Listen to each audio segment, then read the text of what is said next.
Chemical hair டைக்கு bye சொல்லிட்டு natural hair டைக்கு ஹை சொல்லுங்க. அமோனியா சல்ஃபேட் பிபிடி இல்லாமல் தயாரிக்கப்பட்ட ஜிகே நேச்சுரல்ஸோட natural black hair dye. Annamalai புதிய கட்சி அல்லது இயக்கம் தொடங்குவது உண்மையா?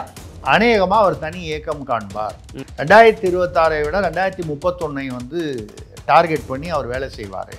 மாஸ்டர் படத்துடைய ஒரு தயாரிப்பாளர், மாஸ்டர் படம்ன்றது விஜய் நடிச்சது, அதில் ஒருவர் வந்து கொங்கு பகுதியை சேர்ந்தவர். அவர் மூலமாக விஜயுடன் கூட அண்ணாமலை பேச்சுவார்த்தையை நடத்துகிறார் என்று தகவல் வருகிறது. இன்னைக்கு நம்ம என்ன சொல்றோம்னா, அண்ணாமலை அவர் விலக்கப்படுகிறாரோ அல்லது விலகி செல்கிறாரோ, அப்படி சென்றால் அது பாஜகவிற்கு, தமிழக பாஜகவிற்கு இழப்பு என்பதுதான் நம்மளுடைய கருத்து. திமுக ஒரு திறந்த புத்தகம், எங்கள் வாசல் கதவு திறந்தே இருக்கிறது என்கிறாரே முதல்வர் ஸ்டாலின். திறந்த வீட்டில் ஏதோ நுழைஞ்சதுன்னு சொல்லுவாங்க.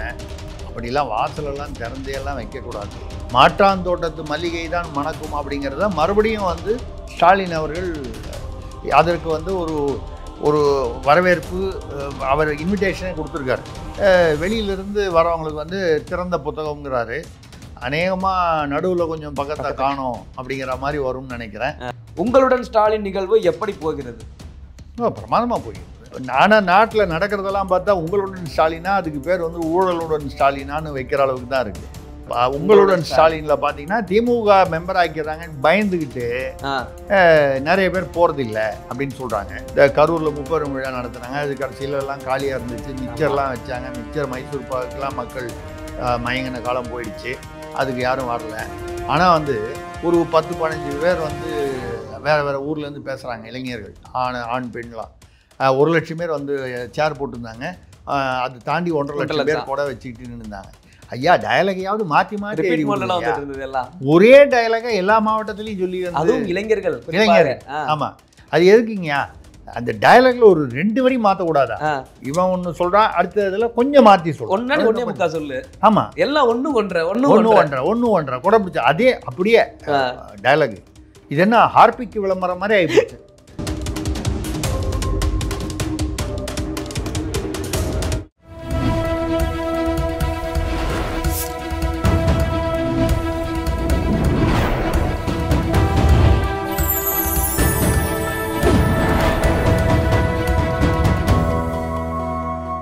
சேனல் 5 தமிழ் நேயர்களுக்கு வணக்கம்.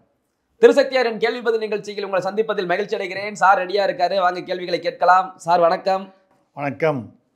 என்ன ஊருக்கெல்லாம் போய் எல்லாம் நல்ல சொந்த காரியமாக போனீங்க. சொந்த காரியம் முடிந்தது என்று கேள்விப்பட்டேன்.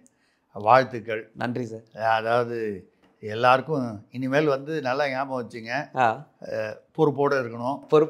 ஆமாம், பொறுப்போடு இருக்கணும். அது மட்டும் இல்லாமல் நீங்கள் இது வரைக்கும் வந்து சேனலில் பேசும்போது தான் உளவுத்துறை சரியாக செயல்பட்டதா அப்படின்லாம் வந்து கேள்வி கேட்டீங்க, போனீங்க, பதிலாக பார்த்துக்கிட்டு இருந்தீங்க. இனிமேல் திருமணமான ஆகிவிட்டது என்ற வகையில் ஒவ்வொரு ஆணுக்கும் வீட்டில் இருக்கிற ஒரு உளவுத்துறை கண்காணித்து கொண்டே இருக்கும். அந்த உளவுத்துறைக்கு 24 மணி நேரம் டியூட்டியா சார்? ஆமாம், 24 மணி நேரம் டியூட்டி. நீங்கள் சம்பளம் கொடுத்தாலும் கொடுக்கலனாலும் இலவசமாக உளவு வேலைகள் செய்யப்படும். அப்போ நீங்கள் அதிகமான பொறுப்பாக இருக்க வேண்டும் என்பதற்காக அது வந்து இந்த உளவுத்துறை வந்து நல்ல எண்ணத்துடன் வரக்கூடிய உளவுத்துறை, யாருக்கும் தீங்கு விளைவிக்கும் அந்த அரசியல் உளவுத்துறை அல்ல. வாழ்த்துக்கள், வளர்க. நன்றி சார். கேள்விகள் ஆரம்பிச்சிருவோமா சார்? திருச்சியிலிருந்து லாவண்யகுமார் கேட்குறாங்க சார், அதிமுகவிலிருந்து யாரெல்லாம் வருகிறார்களோ அனைவரும் வரட்டும். திமுக ஒரு திறந்த புத்தகம், எங்கள் வாசல் கதவு திறந்தே இருக்கிறது என்கிறாரே முதல்வர் ஸ்டாலின். திறந்த வீட்டில் ஏதோ நுழைஞ்சதுன்னு சொல்லுவாங்க. அப்படிலாம் வாசலெல்லாம் திறந்தையெல்லாம் வைக்கக்கூடாது.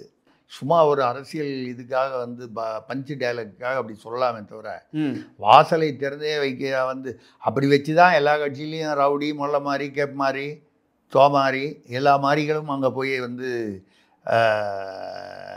உள்ளே போய் சரணடைஞ்சு தங்களுக்கு ஐக்கியமாகி தங்களுக்கு என்று ஒரு பாதுகாப்பை ஏற்படுத்தி, நான் இப்போ சொல்கிறது எல்லா கட்சியும் சொல்கிறேன். அப்போ திறந்த புத்தகம் அப்படின்னா அதான் தெரியுமே. இருக்கிற அமைச்சரில் கிட்டத்தட்ட 10 அமைச்சர் வந்து அதிமுகலேருந்து வந்தவங்க தானே. இப்போவும் வந்து அதிமுகலேருந்து அவர் மருது அழகராஜுக்கு பெரிய வாக்கு வங்கி இருக்காலாம் இல்லை. பட் அங்கே ஏதோ ஒரு பத்திரிகை, நமது எம்ஜிஆர், நமது அம்மா பத்திரிகைலாம் ஆசிரியராக இருந்தார், ஓபிஎஸ் கூட இருந்தார். அந்த மாதிரி நிறைய பேர் வந்திருக்காங்க, திமுகவுக்கு வந்திருக்காங்க. இன்னும் நிறைய பேர் வந்து அதிமுகலேருந்து வருவாங்கன்னு அவர் சொல்லியிருப்பார், அவரும் சொல்கிறாரு, வந்து எதிர்பார்க்குறாங்க. இதில் யார் வந்து எனக்கு யாரை நினைத்தால் கவலையாக இருக்கிறது என்றால் திமுக சீனியர்கள். திமுக சீனியர்கள். நான் கேட்க நினைச்சது நீங்களே சொல்லிட்டீங்களே சார். ஆமாம், ஏற்கனவே சீனியர்களுக்கு ஆப்பு, சீனியர்களுக்கு சூப்பு, ஆப்பும் சூப்பும் அடிக்கடி வழங்கப்படுகிறது. அப்படி இருக்கும்பொழுது மேலும் மேலும் நீங்கள் அதிமுக இன்றைக்கே வந்து யார் வந்து கோல் வச்சுறாங்க, கரூரில் வந்து ஆற்றல் மிகுந்த, பாசம் மிகுந்த, திறமை மிகுந்த செந்தில் பாலாஜி, இவரை பார்த்து நாடே அதாவது பயப்படுகிறது, இவரை அடக்குவதற்கு தான் வந்து இவரை சிறைக்கு அமைத்தார்கள். சில வருஷங்களுக்கு முன்னால் வந்து கரூரில் ஒரு கொள்ளைக்காரர் அப்படின்னு சொல்லி இவரை பற்றி பேசினா அதே ஸ்டாலின் அவர்கள் சொல்கிறாரு, அவரும் பதிலுக்கு வந்து இவர் தான் வந்து திராவிட காவலர், திராவிட சுடர் அப்படின்னு பேசுகிறாரு. அப்போ வந்து இவர் வந்து இவரை ஸ்டாலினை வந்து கொள்ளைக்காரர் அப்படி இப்படின்னு யாரு செந்தில் பாலாஜி பேசியிருக்காரு. இந்த வீடியோ இன்னைக்கும் சுத்திட்டு வருது. இவர் பேச இப்போ வந்து அவர் திராவிட சுடர் ஆயிட்டாரு ஸ்டாலின் சாரு. இவர் வந்து ஆற்றல் மிகுந்த தம்பி, பாசம் மிகுந்த தம்பின்னு ஆயிட்டாரு. ஆக அண்ணாதுரை சொல்லிட்டார்ல, அறிஞர் அண்ணா, மாற்றான் தோட்டத்து மல்லிகை தான் மணக்கும்னு. அன்னைக்கே திராவிடம் தெரிஞ்சு போச்சு இல்ல. மாற்றான் தோட்டத்து மல்லிகை அப்படின்னா என்னன்னா, நீங்க அவர்களுடைய வரலாறு பாருங்க, அரசியல் வரலாறையும் பாருங்க, தனிப்பட்ட குடும்ப வரலாறையும் பார்த்தீங்கன்னா மாற்றான் தோட்டத்து மல்லிகை தான் மணந்து கொண்டிருக்கும். இவர்களுடைய ஒரிஜினல் தோட்டத்து மல்லிகை எங்கேயாவது ஒரு ஓரமாக இருக்கும், போஸ்ட் ஓட்டிக்கிட்டு இருக்கோம். இல்லை, நான் சொல்லுது அரசியல் குடும்பத்தில் அது ஒரு பக்கமாக இருக்கும். அதாவது அந்த அந்த அந்த மூன்று அந்த மூன்றில் முதல்து வந்து பாவம் தேமேன்னு இருக்கும், ரெண்டாவது தான் ஆட்டம் போடும், மூணாவது ஒன்று இருந்ததுன்னா ரொம்பவே ஆட்டம் போடும். இதுதான் திராவிட வரலாறு. அந்த வகையில் மாற்றான் தோட்டத்து மல்லிகை தான் மணக்கும் அப்படிங்கிறத மறுபடியும் வந்து ஸ்டாலின் அவர்கள் அதற்கு வந்து ஒரு ஒரு வரவேற்பு, அவர் இன்விடேஷனே கொடுத்துருக்காரு, வரவங்களாம் வாங்க, உங்களுக்கு நல்ல பதவி கொடுப்போம். சார், அவர் வந்து மாற்றான் தோட்டத்து மல்லிகை மணக்கும்னு வர சொல்றாரு. நீங்க சொன்ன சீனியர்லேயே சூப்பர் சீனியர் துரைமுருகன் ஒரு கருத்து சொன்னாரு 3 வருடங்களுக்கு முன்னாடி. ஆமா, கட்சி விட்டு கட்சி தாய் வருவர்கள் எல்லாம் அது வந்து வேசித்தனம், விபச்சாரம் செய்பவர்களுக்கு இணையான விபச்சாரம், வேசி அப்படின்னு சொன்னார். பட் அவர் சொல்றதை யார் காதில் வாங்கினா, நாங்கள் மேலே மேலே தானே கூப்பிட்டுக்கிட்டு இருக்கோம், அவங்கள தானே வந்து நாங்கள் வந்து அதாவது இந்த விபச்சாரம்னு பேசும்போது உடனே உங்களுக்கு ஆர்எஸ் பாரதி வந்து நினைப்பில் வந்து அவர் மீடியாவை சொன்னதை சொல்கிறேன், வேற ஒன்றும் இல்லை. அதனால அது வந்து திராவிடம்னு வரும்பொழுது இந்த மாதிரி சில விஷயங்கள் நீங்கள் சொல்லக்கூடிய சில வார்த்தைகள் எல்லாம் தானாக அதோடு வந்து பின்னி பிணைந்து விடும். நான் சொல்கிறது அரசியல் ரீதியாக அந்த மாதிரி வந்து வெளியிலிருந்து வரவங்களுக்கு வந்து திறந்த புத்தகங்கிறாரு. அநேகமாக நடுவில் கொஞ்சம் பக்கத்தை காணும் அப்படிங்கிற மாதிரி வரும்னு நினைக்கிறேன். பார்ப்போம் எப்படி வருதுன்னு பார்ப்போம். Okay sir. அடுத்ததாக மதுரையிலிருந்து அழகேசன் கேட்கிறார், முதுகுளத்தூர் அரசு மருத்துவமனைக்குள் காட்டுப்பன்றி புகுந்து கலவரமானதாமே. இல்லை, முன்னாலெல்லாம் இந்த தெருநாயெல்லாம் வந்து கழிச்சு போச்சு, அப்புறம் எலி வந்து காலெல்லாம் கடிச்சு எடுத்துகிட்டு போச்சு. ஆமாம், இப்படி வந்து அரசு மருத்துவமனைகளில் வந்து மருத்துவர்கள், செவிலியர்கள் இவங்களை தவிர பாக்கி விலங்குகள், பூச்சி, புழு, இந்த மாதிரி வந்து இதெல்லாம் வந்து ஜந்துக்கள்லாம் வந்து வர்றது வந்து அரசு மருத்துவமனையில் வந்து சகஜம். அதனால தானே பயந்துக்கிட்டு முதல்வரே வந்து தனியார் மருத்துவமனைக்கு போகிறார். பிரமாதமாக இருக்கிற ஓமந்தூராக இருக்கோ, இங்கே வந்து கிங்ஸ் இன்ஸ்டியூட், அதான் அந்த கலைஞர் நூற்றாண்டு, எவ்வளோ ஃபெசிலிட்டிலாம் வந்து எவ்வளோ கோடி மூலதனம் செய்து விரிவாக்கம் செய்தார்கள். அங்கே நம்பி போகிறாரா? போல. ஏன்னா அவருக்கே பயம் இருக்குது. அரசு மருத்துவமனைனா ஐயா நாய் வருமா, எலி வருமா, பெருச்சாளி வருமா, இப்போ காட்டு பன்றி உள்ள வந்து இருந்த 1-2 டாக்டரு, நர்ஸு, பேஷண்ட் எல்லாம் அடித்து ஓடி இருக்காங்க. எனக்கு என்ன தோணுதுன்னா, இது எங்கேயோ இந்த காட்டு பன்றி வந்து ஒரு படித்த பன்றி, படிப்பறிவு உள்ள பன்றி. எப்படி சொல்கிறீங்க? இது எங்கேயோ பேப்பரில் படிச்சிருக்கு. ஏன்னா பண்ணினா உங்களுக்கு அங்கே எங்கே மலையில் போகும், புதரில் இருக்கும், ஐ மீன் எல்லா இடத்துலையும் இருக்கும், காட்டில் இருக்கும். காட்டு பன்றின்னா பல இடங்கள்ல இருக்கும். நம்ம ஆளுங்க வந்து பார்த்து கள்ளக்குறிச்சியிலேயே மற்ற இடங்கள்லாம் பார்த்தீங்கன்னா எங்கே மலையில், மலை காடுகளில் தான் கள்ளசாராயம் காய்ச்சுவாங்க. எனக்கு என்ன டவுட்டுன்னா, அது வந்து ஒரு 10 லட்சம் ரூபாய் வேணுன்றதுக்காக இந்த காட்டுப்பன்றி கள்ள சாராயம் குடிச்சிட்டு நேர ஆஸ்பத்திரிக்கு வந்துருச்சு. இப்போ ஏதாவது ஒன்று ஆயிடுச்சுன்னு வைங்க, குடும்பத்துக்கு 10 லட்ச ரூபா கொடுப்பாங்கல்ல. திராவிட ஆட்சி ஒரு ஆமாம், அரசு ஊழியர் ஏதாவது விபத்தில் இறந்து போனால், பனிக்காலத்தில் பனி நேரத்தில் வந்து போனால் 1 லட்சம் 2 லட்சம். இப்போ இன்னைக்கு கூட காலையில் பார்த்தேன், இங்கே வந்து இந்த இன்னும் அந்த மேனுவல் ஸ்கேவெஞ்சிங் நடக்குது. மனிதன் மூலமாக அந்த செப்டிக் டேங்கை கழுவுவது, உள்ளே இறங்கி பார்த்து ஒருத்தர் காலில் இடறி விழுந்துட்டாரு, இன்னொருத்தர் வந்து அவரை காப்பாற்ற போய் 2 பேர் மரணம்னு இன்னைக்கு காலையில் செய்தித்தாளில் பார்த்தோம். இது வந்து சுப்ரீம் கோர்ட்டு ஹைகோர்ட்டெல்லாம் வந்து உத்தரவு போட்டு சலிச்சு போச்சு. அவங்கள என்ன பண்ணுவாங்க, அது கேட்டால் தானே. ஆனால் கள்ளச்சாராயம் குடிச்சிட்டு செத்து போனால் மட்டும் 10 லட்சம் கரெக்டாக கொடுக்குறோம்ல. அப்போது இந்த காட்டு பன்றிக்கு தெரிஞ்சு போச்சு, நம்ம கள்ளச்சாராயம் குடிச்சிட்டு போனால் திமுக அரசில் 10 லட்ச ரூபா தமிழ்நாடு அரசு கொடுக்கும்னு அதுக்காக தான் வந்திருக்கு. அதை பார்த்து இவங்க பயந்துட்டாங்க. அதை டெஸ்ட் பண்ணி பார்த்துருந்தாங்கன்னா, ஏன்னா அதுக்கப்புறம் அந்த பன்றிக்கு என்னாச்சு, ஓடி போயிடுச்சு, விரட்டி விட்டுருப்பாங்க, அது பாவம் எங்கேயோ போயிடுச்சு. இப்போ அந்த குடும்பத்துக்கு 10 லட்சம் கிடைக்காம போயிடும். காட்டுப்பன்றிக்கு 10 லட்சம் நஷ்டம். திராவிடம் தோற்றுவிட்டது. காட்டுப்பன்றியிடமா காட்டுப்பன்றி மூலமாகவும் தோற்றுவிட்டது. ஏன்னா அந்த காட்டுப்பன்றி உள்ள வந்து அது டெஸ்ட் பண்ணி பார்த்து அதுக்கு 10 லட்சம் கொடுத்துருந்தா திராவிடம் மனிதர்களுக்கு மட்டுமல்ல. அவர் சொன்னாரு, யாரு அவரு, பெரியவர். ஆமா, ரோட்ல வந்து சொன்னார்ல, அவர் ரோட்ல ஈரோட்டில் சொன்னார்ல, அது சொன்ன மாதிரி சமூக நீதி வந்திருக்குமா? விலங்குகளுக்கும் நாங்கள் வந்து கள்ளச்சாராயம் குடிச்சால் வந்து 10 லட்சம் கொடுக்கறதுன்றது மனிதர்களுக்கு மட்டுமல்ல, ஆமா நாட்டில் வாழறவங்களுக்கு மட்டும் இல்ல, காட்டில் வாழற பன்றிகளுக்கு கூட கொடுக்குறோம். எவ்வளோ பெரிய சமூக நீதி. நாங்கள் வந்து இவருடைய வாரிசு அவருடைய வாரிசு ஸ்டாலின் சார்னு ஒரு 4 மந்திரி போஸ்டர் அடிச்சு ஓட்டுவாங்கல்ல, இந்த பக்கம் பன்றி படத்தை போட்டு அந்த பக்கம் யார் படம் இல்லாமல் போட்டு, நல்ல ஒரு வாய்ப்பு போயிடுச்சு. அந்த டாக்டருங்க தப்பு பண்ணிட்டாங்க, அவ்வளோதான் நம்ம சொல்ல முடியும். மருத்துவர்களை இதனால பணி நீக்கம் செய்யணும், இடைநீக்கம். அவர் வந்து பொறுப்பு இல்லாமல் இந்த மாதிரி செயல்படுறதுக்காக வந்து அவர்களை பணி நீக்கம் செய்யணும். Okay sir. அடுத்ததாக புதுக்கோட்டையிலிருந்து வெள்ளைச்சாமி கேட்கிறார். சரிங்க. அண்ணாமலை புதிய கட்சி அல்லது இயக்கம் தொடங்குவது உண்மையா? இப்படி நடந்தால் பாதிப்பு யாருக்கு, சாதகம் யாருக்கு? வேற ஒரு நிகழ்வில் நான் தான் அவர் புதிய கட்சி தொடங்குறாருன்னு உடைச்சேன் போன வாரம். நிறைய பேர் என்னை வந்து சந்தோஷமாக திட்டிருக்காங்க. ஏதோ நான் அண்ணாமலைக்கு எதிராக வந்து சொன்னதாகவும், அண்ணாமலை வந்து அது கூட வந்து குறிப்பிட்டு அது சொல்லும்போது என்னோடய சாதியை வேற குறிப்பிட்டு சொல்கிறாங்க. நம்ம 2 வருஷமாக அண்ணாமலையை வந்து சேனல் 5லையும் இருக்கட்டும் மற்ற சேனல்களிலும் சரி அண்ணாமலையை பாராட்டி புகழ்ந்து அவரை நல்லபடியாக வந்து அவரால் தான் தமிழ்நாடு பாஜக ஒரு தனி அடையாளம் பெற்றதுன்னு வாழ்த்தின போதெல்லாம் ஒருத்தனுக்கு என் ஜாதி தெரியல.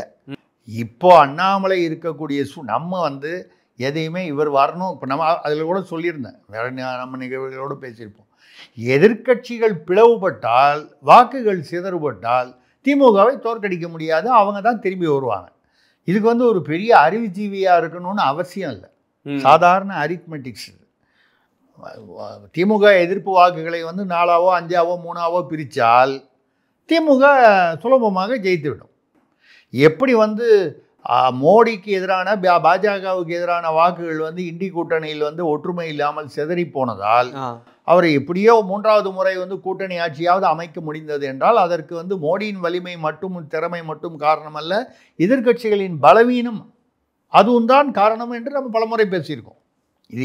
இது அரசியலுக்கு பொருத்தமான விஷயம். அந்த வகையில் அண்ணாமலை வந்து ஒரு தமிழ்நாட்டில் இதுவரை முன்னாளில் இருந்த பாஜக தலைவர்கள் யாரும் கொண்டு வராத ஒரு ஒரு ஒரு ஒரு ஒரு உச்சபட்ச ஒரு அடையாளத்தை தமிழக பாஜகவிற்கு ஏற்படுத்தி கொடுத்தார் என்பது என்னுடைய கருத்து. அதில் அன்றும் இன்றும் மாற்றமில்லை. இரண்டாவது, இதே அவர் மீது நான் வைத்த விமர்சனம் அவர் மீது மட்டும் வைக்கவில்லை. அப்பொழுதெல்லாம் நான் சொல்றது 1 வருஷம் முன்னாலே எடப்பாடி அவர்களும் அண்ணாமலை அவர்களும் சற்று விட்டு கொடுத்து போய் ஒற்றுமையாக இருந்திருந்தால் அந்த 2024 வந்து அந்த 2 கட்சிகளும் வந்து ஒன்றாக நின்றுந்தா 10லேருந்து 15 சீட்டு ஜெயிச்சிருக்கோம். கண்டிப்பாக அன்னைக்கு நம்ம பேசியிருக்கோம். அப்படி பேசும்போது அண்ணாமலை மீது தான் தவறு என்று சொல்லவில்லை, எடப்பாடி மீது தான் தவறு என்று சொல்லவில்லை, 50-50 தவறு, சமமாக அவர் இருவருக்கும் பங்கு என்று தான் பேசியிருக்கிறோம். அப்பெல்லாம் என் ஜாதி பற்றி யாருக்கும் தெரியல. இப்போ இப்போ நம்ம என்ன சொல்றோம்னா அண்ணாமலையை ஒதுக்கி வைத்திருக்கிறார்கள் அல்லது அவர் ஒதுங்கி இருக்கிறார். நீங்க எப்படி வேணாலும் வச்சுங்க. அது எப்படி சொன்னாலும் மாநில தலைவர் அவரை மாத்திட்டாங்களே எடப்பாடியுடன் கூட்டணி வேணுங்கிறதுக்காக. இப்போ கூட அவர் வந்து நேற்று கூட டிடிவியை சந்தித்திருக்கிறார். ஆமா, டிடிவி அந்த டாக் பெருச அளவுல பேச ஆரம்பிக்குது இல்லைங்க. நம்ம எப்பவுமே இதை நான் சொல்லுவேன், நானே நிறைய தடவை சொல்லியிருக்கேன். 2016 வந்து ஜெயலலிதா அவர்கள் ஆஸ்பத்திரியில் இருக்கும்போது அவர்கள் இறந்ததாக அறிவிக்கப்பட்டதற்கு முன்னால் அப்போது வந்து பாஜகவும் அதிமுக இரட்டை இலையை வந்து பிளாக் பண்ண போகுதுன்னு நான் அட்டைப்படம் போட்டேன் தமிழக அரசியலில். நான் மட்டும்தான் போட்டேன், வேறு யாரும் போடலை. திமுகலேருந்து என்னை கூப்பிட்டு கேட்டாங்க, இதை பேசியிருக்கேன் நிறைய. அதிமுகலேருந்து கூப்பிட்டு கேட்டாங்க, என்னை வந்து ஏதோ ஒரு பரபரப்புக்காக சேல்ஸுக்காக நான் வந்து ஏதோ பண்ணேன். நான் கூட 10,000 புக்கு விற்றா 15,000 ரூபா லாபம் வரும், அதுக்காக போய் இவ்வளோ பெரிய பொய் சொல்லணுமான்னு. இல்லை சோர்ஸ் இருக்குது அவங்களுக்கு, ஆதாரத்தை காமிங்க. நான் எதுக்குங்க ஆதாரம் காமிக்கணும்? நான் ஒரு பத்திரிகையாளர், எல்லாத்துக்கும் ஆதாரத்தை காமிச்சிட்டு இருந்தா ஏங்க கோர்ட்டில் கொடுக்குற ஆதாரமே ஒரு கோர்ட்டு இன்னொரு கோர்ட்டு வந்து ஒத்துக்க மாட்டேங்குது, மேல் கோர்ட்டு ஒத்துக்க மாட்டேங்குது. அது மாதிரி இருக்கும்போது 3 மாதத்துக்குள்ளே அது 3 மாதத்தில் நடக்கும்னு சொன்னால் 2.5 மாதத்தில் நடந்துச்சு. அன்னைக்கு வந்து என்னை கேலி செய்தவர்களும் விமர்சித்தவர்களும் என்னிடம் வருத்தம் தெரிவித்தார்களா? இல்லை. ஐயா நீங்கள் அன்றே சொன்னது உண்மை என்று என்னிடம் ரகசியமாக சொன்னார்களே தவிர வெளிப்படையாக விமர்சித்தவர்களெல்லாம் வந்து மௌனிகளே ஆகிவிட்டார்கள். அதே மாதிரி தான் இன்றைக்கும். நான் வந்து அண்ணாமலை தனியாக போகணுன்னு நான் சொல்லலை, போகக்கூடாதுன்னு நான் சொல்லலை. பாஜகவில் அவரை ஏன் மாநில தலைவராக வந்து அவரை தொடரவில்லை என்பது தான் என்னுடைய கேள்வியாக இருந்தது. ஒரு நல்ல வளர்ச்சியை கொடுத்தவர், ஒரு எழுச்சியை கொடுத்தவர், அவரை வந்து பல காரணங்கள் அவர் மீது சில புகார்கள் குற்றச்சாட்டுகள் இருப்பதாக அங்கங்கே பேசிக்கிறாங்க. இப்போ கூட அவர் நிலம் வந்து 80 கோடிக்கு வாங்கிட்டாருன்னு சொல்கிறாங்க. நான் வந்து அதை வந்து இப்போ வேறு விதமாக பார்க்குறேன். அப்படியே வாங்கியிருந்தாலும் அவர் ஆமாம் என் பேரில் வாங்கினேன், என் ஒய்ஃபு பேரில் பவர் ஆஃப் அட்டார்னி கொடுத்தேன், வாங்கியிருக்கேன் அப்படின்னு ஒத்துக்கிறாரு. ஆமாம், இப்போ கடன் இருக்குன்னு சொல்கிறாரு, இதை வாங்கினேன்னு சொல்கிறாரு. சொல்லக்கூடிய அந்த நேர்மை, அந்த ஸ்ட்ரெயிட் ஃபார்வர்ட்னஸ்ன்னு சொல்லுவாங்க, அவர்கிட்ட இருக்குது. அதை நம்ம பாராட்டுறோம் எப்போ இன்றைக்கும். ஆனால் நேரு என்ன பேசுகிறாரு பாருங்க, ஒரு ஒப்புமைக்காக சொல்கிறேன். திமுகவில் நான் கோயம்புத்தூர் ஏர்போர்ட்லேயும் வேறு எங்கேயோ இன்னொரு ஏர்போர்ட் பக்கத்துலேயும் நான் நிலம் வாங்கினதா எல்லோரும் எங்கேயோ யூடியூப்பில் இதில் போடுறாங்க. என் பேரில் நான் நிலம் வாங்கியிருக்கேன்னு சொல்லி நீங்கள் ப்ரூவ் பண்ணுங்கள், அந்த நிலத்தை அரசே எடுத்துக்கிட்டோம். அப்படின்னா என்ன அர்த்தம்? என் பேரில் வாங்கலை, நான் என் பேரில் வாங்கலை, எங்கேயோ இருக்கிறா. ஆமாம், நேரு வந்து எனக்கு பினாமியே இல்லை அப்படின்னு சொல்லி அவர் வந்து வேற வெளிப்படையாக வந்து பப்ளிக்கில் சொல்லலாம். என் நம்பர் எல்லாருக்கும் தெரியும், எனக்கு ஃபோன் பண்ணி சொல்லுங்கள். இந்தோனேஷியாவை ஞாபகப்படுத்த வேண்டி வரும் அவருக்கு, நேருவுக்கு நிலக்கரி சுரங்கத்தை பற்றி ஞாபகப்படுத்த வேண்டி வரும், அதோடைய விவகாரம்லாம் என்ன ஞாபகப்படுத்த வேண்டி வரும். அது வேண்டாம், அதுக்குள்ளே நம்ம போகலை. நான் என்ன சொல்கிறேன்னா, பெரும்பாலான அரசியல்வாதிகள் திமுகவிலையும் சரி மற்ற கட்சியிலையும் சரி அவங்க வாங்குகிற நிலத்தெல்லாம் வந்து பினாமி பேரில் வாங்கிட்டு எனக்கு தெரியாது ப்ரூவ் பண்ண பார்க்கலாம் அப்படின்னு ஒரு போலி சவால் விடும் இந்த அந்த மாதிரி அரசியல் சூழ்நிலையில் அண்ணாமலை தைரியமாக ஆமாம் நான் வாங்கினேன், என்னுடைய சம்பாத்தியத்தில் வாங்கினேன், உழைப்பில் வாங்கினேன், என் மனைவி வந்து ஒரு ஐடி ப்ரொஃபஷனல், நம்ம பாராட்டுறோம். ஆனால் இப்பொழுது அண்ணாமலை தனியாக ஒரு கட்சியோ இயக்கமோ தொடங்க இருக்கிறார் என்று செய்திகள் வருவதை நானாக வந்து கிளப்பி விட்றேன். செய்திகள் வருது. இப்போ அவர் என்ன, இப்போ சமீபத்தில் வந்து போன ஒரு வாரத்தில் வந்து கோவை, திருநெல்வேலி 3 இடங்களில் வந்து பாஜகவுடைய பூத் கமிட்டி கூட்டம் நடந்தது. ஒன்று அண்ணாமலை அவங்க அழைக்கலை, அப்படி இல்லைன்னா அண்ணாமலை அழைத்தும் போகவில்லை. 2ல் ஏதோ ஒன்று போகலைங்கிறது எல்லாருக்கும் தெரியுது. அதே மாதிரி ஒரு மதுரையிலேயே எங்கேயோ நடந்த ஒரு மீட்டிங்கில் வந்து அண்ணாமலை ஆதரவாளர்கள் எழுந்து வெளியே செல்லவும்னு கேசவ விநாயகம் கட்சி அமைப்பாளர் RSS அடிப்படையாக கொண்டவர் அவர் சொன்னதாக தகவல்கள் வருகின்றன. நம்ம வந்து அவர் சொன்னது சரின்னு நம்ம சொல்லலை. நம்ம சொல்றது என்னன்னா, அண்ணாமலை இப்படி தனியே வந்து போக வேண்டிய ஒரு சூழ்நிலையில் இருக்கிறார், போகக்கூடிய எண்ணத்தில் இருப்பதாக தெரிகிறது. நிறைய சொல்கிறாங்க, கேரளா போனது கூட யாரோ நம்பூதிரி பார்த்து அவர் நவராத்திரியும் போது அவர் ஏதோ பரிகார பூஜைலாம் பண்ணாங்கன்னு. அதெல்லாம் அவருடைய தனிப்பட்ட விஷயம். அது உண்மையாக இருக்கலாம், மிகைப்படுத்தப்பட்டவும் இருக்கலாம். ஏதோ விஜயதசமிக்கு அப்புறம் தான் அவருக்கு நாளில் ஜாதகம் நல்லா இருக்குன்னு, அதான் அவங்கவுங்க தனிப்பட்ட நம்பிக்கை. திராவிடம், பகுத்தறிவு, கடவுள் நம்பிக்கைங்கிறது மூட நம்பிக்கைன்னு சொல்கிறவங்க வீட்லேயும் இல்லை அவங்களே வந்து அதாவது பிராமண எதிர்ப்புன்னு வெளியில் சனாதன ஒழிப்புன்னு பேசுவாங்க மேடையில். அவங்களே வந்து 3 ஜீயர்களை வீட்டில் உட்காந்து காலை கழுவி தண்ணியை குடிச்சிட்டு போவாங்க. இது அந்த போலி திராவிடத்தை பற்றி பேசலை. நம்ம சொல்கிறது வந்து அப்படியே அவர் வந்து போய் ஜோசியம் கேட்குறாரோ பூஜை பண்ணுறாரோ அது அவருடைய தனிப்பட்ட விருப்பம். நம்ம சொல்கிறதெல்லாம் இப்போ அவர் ஒதுக்கப்படுகிறாரா ஒதுங்குகிறாரா தெரியவில்லை. ஆக மொத்தம் இப்படியே போச்சுன்னால் எடப்பாடிக்காக போய் அவர் எப்படி பிரச்சாரம் பண்ணுவார்? நீங்கள் சொல்கிற அந்த வார்த்தையில் ஒதுங்குகிறாரா ஒதுக்கப்படுகிறாரா? ஒதுங்குகிறான்ற வெளிச்சத்தில் தானே அவர் டிடிவி தினகரன் சந்திச்சிருக்கலாம். டிடிவி இப்போ எடப்பாடி வந்து இப்போ போய் இவர் அமித்ஷாவை பார்த்தாரு. ஆமாம், பார்க்கும்பொழுது அவர் கம்ப்ளைண்ட் பண்ணதே அண்ணாமலை பற்றி தான் சொல்கிறாங்க எடப்பாடி அவர்கள். ஆமாம், அதாவது பல விஷயங்களில் இதையும் டெல்லி மேலிடமே வந்து சும்மா இல்லாமல் செங்கோட்டையனை அவரை பின்னால் எல்லாரையும் நீங்கள் தூண்டி விடுறீங்க அப்படின்னு வந்து சொல்கிறாங்க. அவருடைய வந்து அவர் பேர் என்ன, வழக்கமாக அவர் வந்து இவர் மூலமாக தான் போவார். ஒரு ஓய்வு பெற்ற ஒரு உச்சநீதிமன்ற நீதிபதி ஒருத்தர் இருக்கார், அவர் மூலமாக தான் போவார். எல்லாருக்கும் தெரியும் அவர் கொங்கு பகுதியைச் சேர்ந்தவர். பல பேருக்கு வந்து பீஷ்மராக இருப்பவர். அவர் மூலமாக தான் போவாங்க. சதா சிவனையே நினைத்து கொண்டிருப்பவர். அவரை வந்து அவர் மூலமாக தான் போவாங்க. பிரதமர்கிட்ட அமித்ஷாட்ட ஃபிக்ஸ் பண்ணணும்னா. ஆனால் இந்த முறை வந்து ஒரு நாமக்கல்லில் ஒரு தொழிலதிபர், இன்ஃபேக்ட் அந்த தொழிலதிபருக்கு வந்து இந்தோனேஷியாவில் நானே வந்து ஆலோசகராக கன்சல்டண்ட்டாக இருந்திருக்கிறேன். அது வேறு விஷயம், ரைட்டு. எதுக்காக சொல்லணும்னா அந்த தமிழ் இந்தி ஆங்கிலம் தெரிந்த ஒரு பிரபலமான தொழிலதிபர்.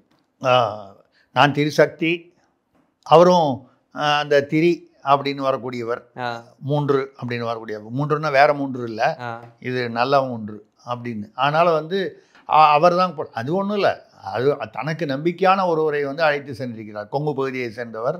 அதாவது தனியாக பேசும்போது, மற்றபடி சிபிஆர் அவர்களை துணை ஜனாதிபதியை வந்து வாழ்த்துக்கள் தெரிவிக்கும் போது வேலுமணி மற்ற தலைவர்கள் கேபி முனுசாமி 5-6 பேர் இருந்திருக்காங்க. ஆனால் தனியாக சந்திக்க வேண்டிய அந்த சூழ்நிலை அவர் அப்புறம் நீங்கள் இரவு தனியாக சந்திக்கலாம்னு சொல்லும்போது அமித்ஷா பேசும்போது அப்போது அவர் என்ன சொல்கிறாரு, இந்த டிடிவி சசிகலா ஓபிஎஸ்லாம் என்னை சேர்த்துக்க சொல்லி கம்பல் பண்ணாதீங்கன்னு சொல்கிறார். என்னை பொறுத்த வரைக்கும் அது அவருடைய விருப்பம். எனக்கு எதிராக செயல்படுபவர்களை எப்படி நீங்கள் ஒரே கூட்டணியில் வச்சுக்கிட்டு அது சரியாக வருமா? அவர்களை நீங்கள் வேணால் என்டிஏ கூட்டணியில் வச்சுங்க, ஆனால் வந்து இதில் அதிமுகவில் மறுபடியும் சேர்க்கணும்னு சொல்லாதீங்க, எனக்கு விருப்பம் இல்லை, எங்கள் தொண்டர்களுக்கு விருப்பம் இல்லைங்கிறார். இது அவருடைய இதுவே வந்து அதிமுகவில் பெரும்பாலானவர்கள் வந்து டிடிவி தான் திரும்பி வரணும், ஓபிஎஸ் தான் திரும்பி வரணும், சசிகலா தான் திரும்பி வரணும்னு சொன்னால் எடப்பாடியால் அந்த இடத்துல உட்காரவே முடியாது, அழுத்தம் அதிகமாக இருக்கும்.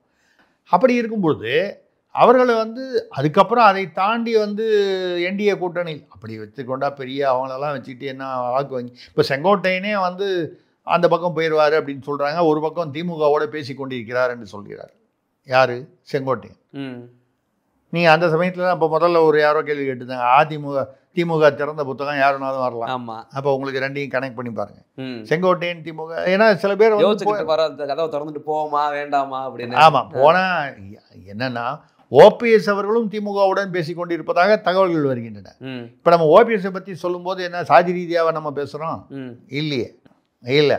அப்போ அண்ணாமலை அவர்களை பற்றி பேசும்போது மட்டும் நம்ம வந்து சாதி ரீதியாக ஏதோ நான் வந்து ஏதோ ஒரு சாதி அந்த அண்ணாமலையை வந்து இதில் கவுத்தது யார்? கோவையில் அவருடைய சாதியை சேர்ந்த பாஜக உள்குத்து தானே. ஆமாம், நான் சொல்கிறது புரியும்னு நினைக்கிறேன். புரியுது. அப்போது எத்தனையோ சாதியை தாண்டி அண்ணாமலைக்கு ஒரு சப்போர்ட் இருந்தது. அவர் பாஜகவை ஒரு தனி அடையாளம், இதுவரை இல்லாத ஒரு புது அடையாளத்தை கொடுத்தார். திமுகவுக்கு டஃப் கொடுப்பார் என்று எதிர்பார்க்கப்பட்டது.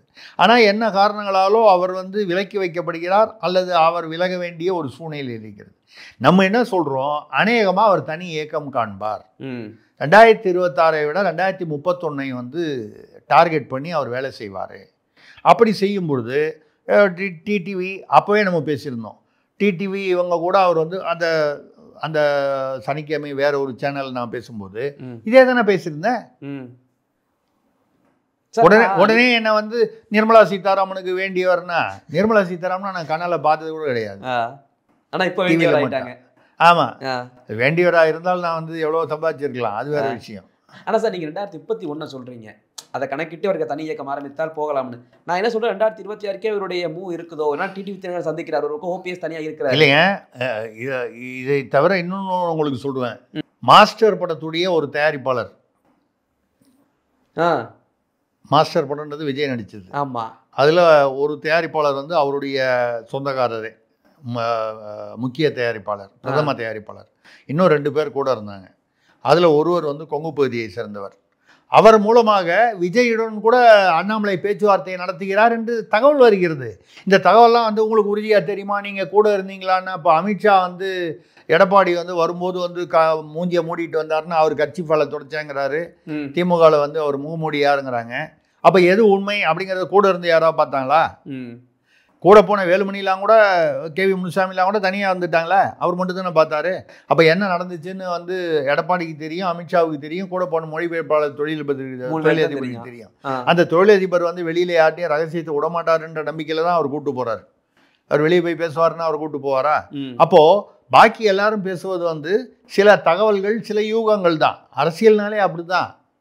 இப்போ எனக்கு வந்து அதிமுக இரட்டையிலேயே வந்து பாஜக 2016 பிளாக் பண்ணணும்னு வந்தபோது என்ன தேர்தல் ஆணையம் வந்து தேர்தல் ஆணையர் என்கிட்ட கூப்பிட்டு திருசக்தி சுந்தராமன்ட்ட ஒரு வார்த்தை சொல்லி அப்ரூவல் வாங்கிட்டு பண்ணுவோன்னு பண்ணுவார். தகவல்கள் வருகின்ற தகவல்களை வந்து இது நம்ப தகுந்ததா நம்ப தகுந்தது இல்லையான்றதை நம்ம ஒரு ஒரு ஒரு ஆலோசனை செய்து ஆய்வு செய்து வெளியிடுறோம். 90% சரியாக இருக்குது, 10% தவறாக கூட போகலாம். தவறு மட்டும் இல்லையா, அன்றைய சூழ்நிலையில் இருந்துக்கலாம், அப்புறம் மாறி இருக்கலாம். கட்சியில் அவங்க அரசியலுக்கு வரமாட்டேன்னு சொன்னவங்களாம் வந்து அடுத்த 6 மாதத்துக்குள்ளே அரசியலில் வந்து துணை முதல்வர் வரைக்கும் ஆறாங்க. அவங்கள யாரும் போய் கேட்க மாட்டேன்றாங்க. ஏங்க அன்றைக்கி ஒன்று பேசுகிறீங்க, இன்றைக்கி ஒன்று பேசுகிறீங்க. நம்ம அன்றைக்கி ஒன்று இன்றைக்கி ஒன்றும் பேசலை. இன்றைக்கி நம்ம என்ன சொல்கிறோன்னா, அண்ணாமலை அவர் விலக்கப்படுகிறாரோ அல்லது விலகி செல்கிறாரோ, அப்படி சென்றால் அது பாஜகவிற்கு, தமிழக பாஜகவிற்கு இழப்பு என்பது தான் நம்மளுடைய கருத்து.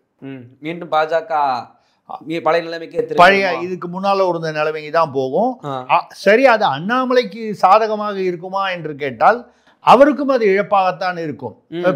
பெரிய அளவில் 2026 சாதிக்க முடியாது. இது எல்லாமே வந்து திமுகவுக்கு சாதகமா அமைதோ? கேட்ட கேள்வியிலே பாதகம் யாருக்கு? ஐயா, நான் போன சேனல்ல பேசும்போது அதை தான் நான் சொன்னேன். நான் சொன்னது வந்து அப்பதான் ஜாதி தெரிய ஆரம்பிச்சிச்சு உங்களுக்கு. ஆமா, அது வரைக்கும் என் ஜாதி தெரியல. அதாவது நான் என்ன சொன்னேன்னா, இப்படி திமுகவிற்கு எதிர்ப்பான ஓட்டுகள் வந்து மேலும் மேலும் சிதறுமானால், இப்பவே அதிமுக பாஜக கூட்டணி, ஆமா, ஒரு பக்கம் சீமான், ஒரு பக்கம் விஜயோட யார் சேர்றாங்க சேரல தெரியல.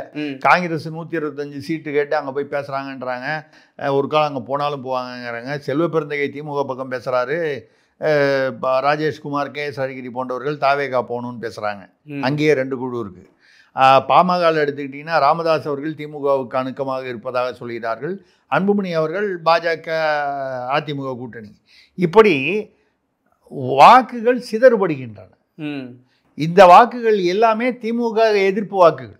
இப்போ பாமகனா வன்னியர் வாக்குகள். இந்த வன்னியர் வாக்குகள் வந்து கொஞ்சம் இந்த பக்கம் ஏற்கனவே திமுகவில் வன்னியர்கள் இருக்காங்க. அதை தாண்டி ராமதாஸ் மூலமாக சிலர், அந்த பக்கம் அதிமுக பாஜகவுக்கு கொஞ்சம் அப்போ சிதறுது. இப்படி ஒரு பாஜகவுடைய, அதாவது அண்ணாமலையினால் பாஜகவில் ஈர்க்கப்பட்டு பாஜகவில் இருப்பவர்கள், இல்லை ஏற்கனவே பாஜகவில் இருந்து அண்ணாமலையை வந்து ஏற்றுக்கொள்பவர்கள், இவர்கள் வந்து சப்போஸ் வந்து அண்ணாமலை விலகி சென்றால் செல்லும் எண்ணம் இருப்பதாக தெரிகிறது. ஏன்னா ஏன் அவரை வந்து பாக்கி மீட்டிங்லாம் கூப்பிடல, அவரும் போகலையே. ரெண்டாவது, டிடிவி தினகரனை வந்து அண்ணாமலை தான் வந்து தூண்டி விடுகிறார், இல்லை வந்து அதிமுகவோட அவரை சேர்த்துக்க முடியாது. டிடிவிக்கு எதிரான நிலையில் எடப்பாடி இருக்கிறார். எடப்பாடி அவரும் டிடிவியும் எடப்பாடியை ஏற்றுக்கொள்ள முடியாதுங்கிறாரு. அப்போ இவர் நேற்று போய் பார்த்துருக்காருன்றது இன்னைக்கு எல்லா பத்திரிகையிலையும் வந்திருக்கு. அப்புறம் அண்ணாமலை வந்து, நான் வந்து அண்ணாமலை வந்து அதனால துரோகம் செஞ்சுட்டாரெல்லாம் சொல்லலை. ஆக அவருடைய அரசியல் கணக்குகள் பாஜகவின் அரசியல் கணக்குகளை விட வேறுபட்டு இருக்கிறது. டிடிவியை பார்த்தா அமித்ஷா கோவப்படுவார் அப்படின்னு தெரியுமா இல்லையா அவருக்கு? கண்டிப்பாக. ஆனால் அதுக்கு வந்து என்ன சொல்கிறாங்க, ஒரு சாக்கு, இல்லை அவர் வந்து அமித்ஷாவோட ஏற்பாடு பண்ணி நீங்கள் சமாதானமாக போகிறதுக்கு அவர் பாஜகவிற்காக அவர் தூது சென்றிருக்கிறார். பாஜகவிற்காக அப்படின்னு நயினா நாகேந்திரன் தானே சார் வரணும். அவர் கேட்டால் அவர் பதில் சொல்லிட்டு அதை தான் சொல்கிறேன். நான் என்ன சொல்கிறேன், இப்போ அண்ணாமலையை வந்து அந்த மாநில தலைவர்லேருந்து மாற்றி அவருக்கு வேற ஒரு முக்கிய பொறுப்பு, ஒரு கண்ணியமான ஒரு பொறுப்பு, அந்த மாதிரி ஒன்று தேர்தல் தொடர்பான பொறுப்பு, அதாவது மக்களுடைய ஈர்ப்பு இருக்கு, அதை பயன்படுத்தி கொள்ளும் வகையில் ஒரு பொறுப்பு கொடுக்கப்பட்டிருந்தால் இந்த சந்தேகங்களுக்கோ யூகங்களுக்கோ இடம் இல்லை. கண்டிப்பா நீங்க வந்து டிடிவியை பார்த்து பேசணும்னா சொன்ன மாதிரி நயினார் நாகேந்திரன் மூலமா தானே பேசணும். நயினார் நாகேந்திரன் பலமுள்ள தலைவரா, பலம் இல்லாத தலைவரா, அண்ணாமலை அளவுக்கு அவருக்கு பலம் இருக்கா, இதெல்லாம் நம்ம அதுக்குள்ளேயே போல தலைவர் அவர் தான் நம்ம சொல்லிட்டோமே.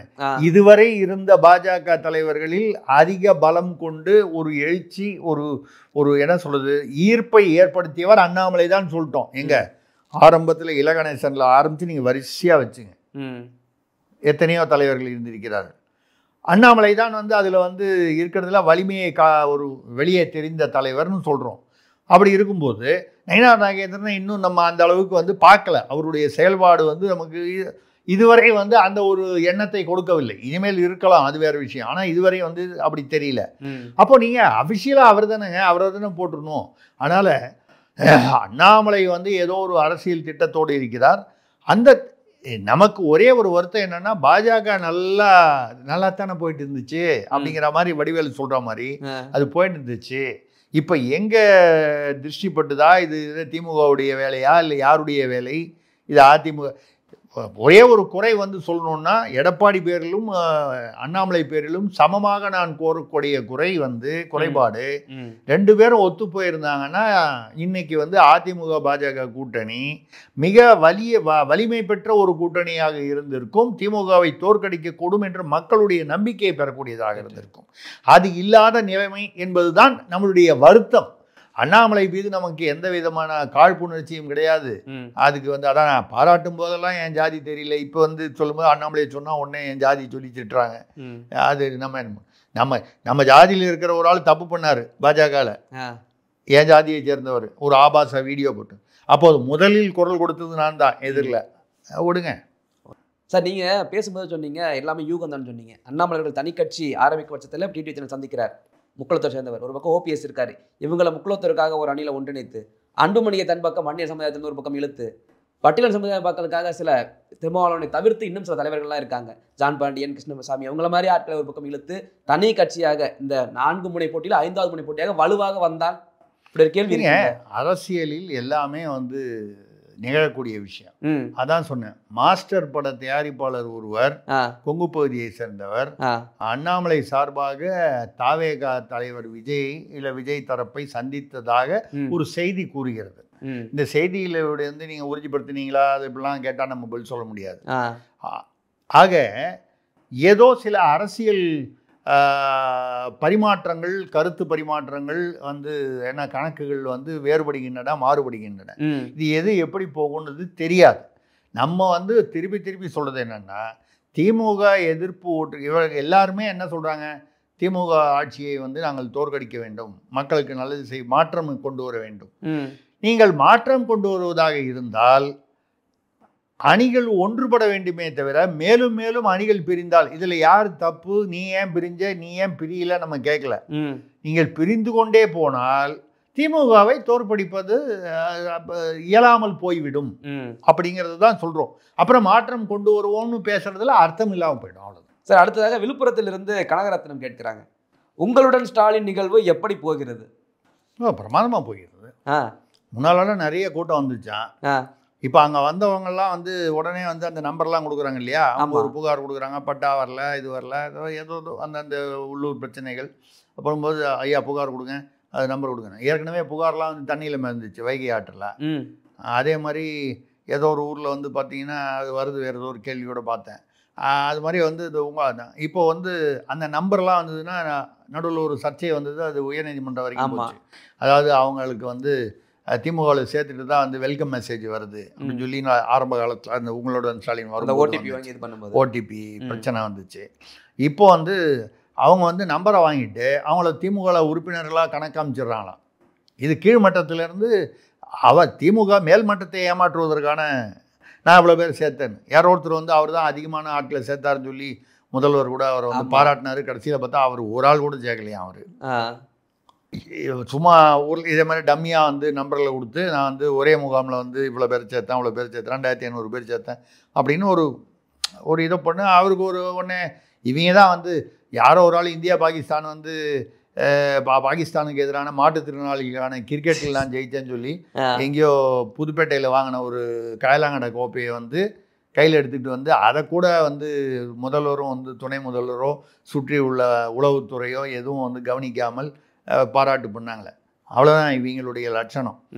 அந்த வகையில் இப்போ அவர் உங்களுடன் ஸ்டாலினில் பார்த்தீங்கன்னா திமுக மெம்பர் ஆக்கிறாங்கன்னு பயந்துக்கிட்டு நிறைய பேர் போகிறதில்ல அப்படின்னு சொல்கிறாங்க. ஆனால் நாட்டில் நடக்கிறதெல்லாம் பார்த்தா உங்களுடன் ஸ்டாலினா அதுக்கு பேர் வந்து ஊழலுடன் ஸ்டாலினான்னு வைக்கிற அளவுக்கு தான் இருக்குது. முன்னாள் ஒரு தடவை சேலத்தில் வந்து மணல் திருடுறான்னு சொல்லி ஒரு பத்திரிகை, ஒரு பிரபலமான ஒரு இது சேனல், இந்த சேனலுடைய பத்திரிகையாளர் தாக்கப்பட்டார். அந்த வீடியோ வந்துச்சு. இப்போ அசோக் நகரில் பார்த்தீங்கன்னா மழைநீர் அந்த வடிகால் வந்து சரியா இல்லைன்னு சொல்லி ஒரு பத்திரிகையாளர் போயிருக்காரு. அவர் போகணுன்னா அங்கே உள்ள திமுக நிர்வாகிகள் அவரை தாக்கியிருக்கிறார் சென்னை அசோக் நகரில். அதுக்கப்புறம் பார்த்தீங்கன்னா மகளிர் இலவச தொகையில் வந்து 25 லட்சம் பேர் வந்து இப்போ புதுசாக ஏற்கனவே 1 கோடி 1.25 கோடி பேருக்கு கொடுத்துட்ருக்காங்க, தகுதி உள்ளவர்களுக்கு கொடுத்துட்ருக்காங்க. இப்போ வந்து நிறைய பேர் 25 லட்சம் பேருக்கு மேலே கேட்டிருக்காங்க. இப்போ என்ன பண்ணுறாங்களா, இது ஒரு 10 லட்சம் பேருக்காவது கொடுக்கணும்னு சொல்லி கஜானாவில் சொன்னால் கஜானா காலியாக இருக்குது. அப்போ எப்படி கொடுக்குறது? இப்போ ஒருத்தருக்குமே கொடுக்கலன்னா அந்த உங்களுடன் ஸ்டாலின்ங்கிறது அர்த்தம் இல்லாமல் போயிடும். அதனால் என்ன பண்ணுறாங்களா, ஏற்கனவே தகுதி உள்ளவர்கள்னு சொல்லி கொடுத்தாங்க பாருங்கள், அதில் ஒரு 10 லட்சம் பேருக்கு நிறுத்தி ஏதாவது ஒரு டம்மி காரணத்தை சொல்லி நிறுத்தி இப்போ புதுசாக வந்த 25 லட்சத்தில் 10 லட்சம் பேர் கொடுத்தா அவன் 4 பேர்கிட்ட சொல்கிறான். அதில் வேறு வந்து திமுகவில் பார்த்தீங்கன்னா இந்த கரூரில் 30 விழா நடத்துனாங்க. அது கடைசியிலலாம் காலியாக இருந்துச்சு. மிக்சர்லாம் வச்சாங்க. மிக்சர் மைசூர் பாக்குலாம் மக்கள் மயங்கின காலம் போயிடுச்சு. அதுக்கு யாரும் வரல. ஆனால் வந்து ஒரு 10-15 பேர் வந்து வேறு ஊர்லேருந்து பேசுகிறாங்க, இளைஞர்கள், ஆண் பெண்லாம். 1 லட்சம் பேர் வந்து சேர் போட்டிருந்தாங்க. அது தாண்டி 1.5 லட்சம் பேர் கூட வச்சுக்கிட்டு நின்றுந்தாங்க. ஐயா, டயலாகையாவது மாற்றி ஒரே டயலாக எல்லா மாவட்டத்திலையும் சொல்லி அதுவும் இளைஞர்கள். ஆமாம், அது எதுக்குங்கயா?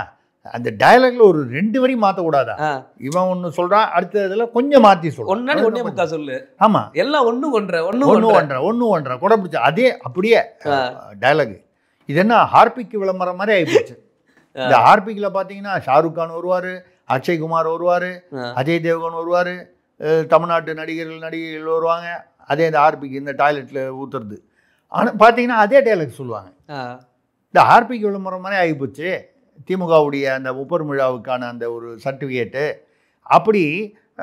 அதே மாதிரி இப்போ பார்த்தீங்கன்னா காலை உணவு வந்து பள்ளிக்கூடத்துலலாம் வந்து, அதாவது மதிய உணவு இருந்தது, இப்போ காலை உணவுன்னு ஒன்று கொண்டு வந்துட்டார். புதுசாக கொண்டு வந்தோன்னு. இப்போ என்ன பண்ணாங்கன்னா மதிய உணவில் இன்னைக்கு கூட பார்த்தீங்கன்னா பத்திரிகை செய்திகள் வந்து வில்லிவாக்கத்தில் வந்து மதிய உணவில் முட்டை போடுறது வந்து ஒரு நாளைக்கு 2000 முட்டை கம்மியாக போடுறாங்களாம்.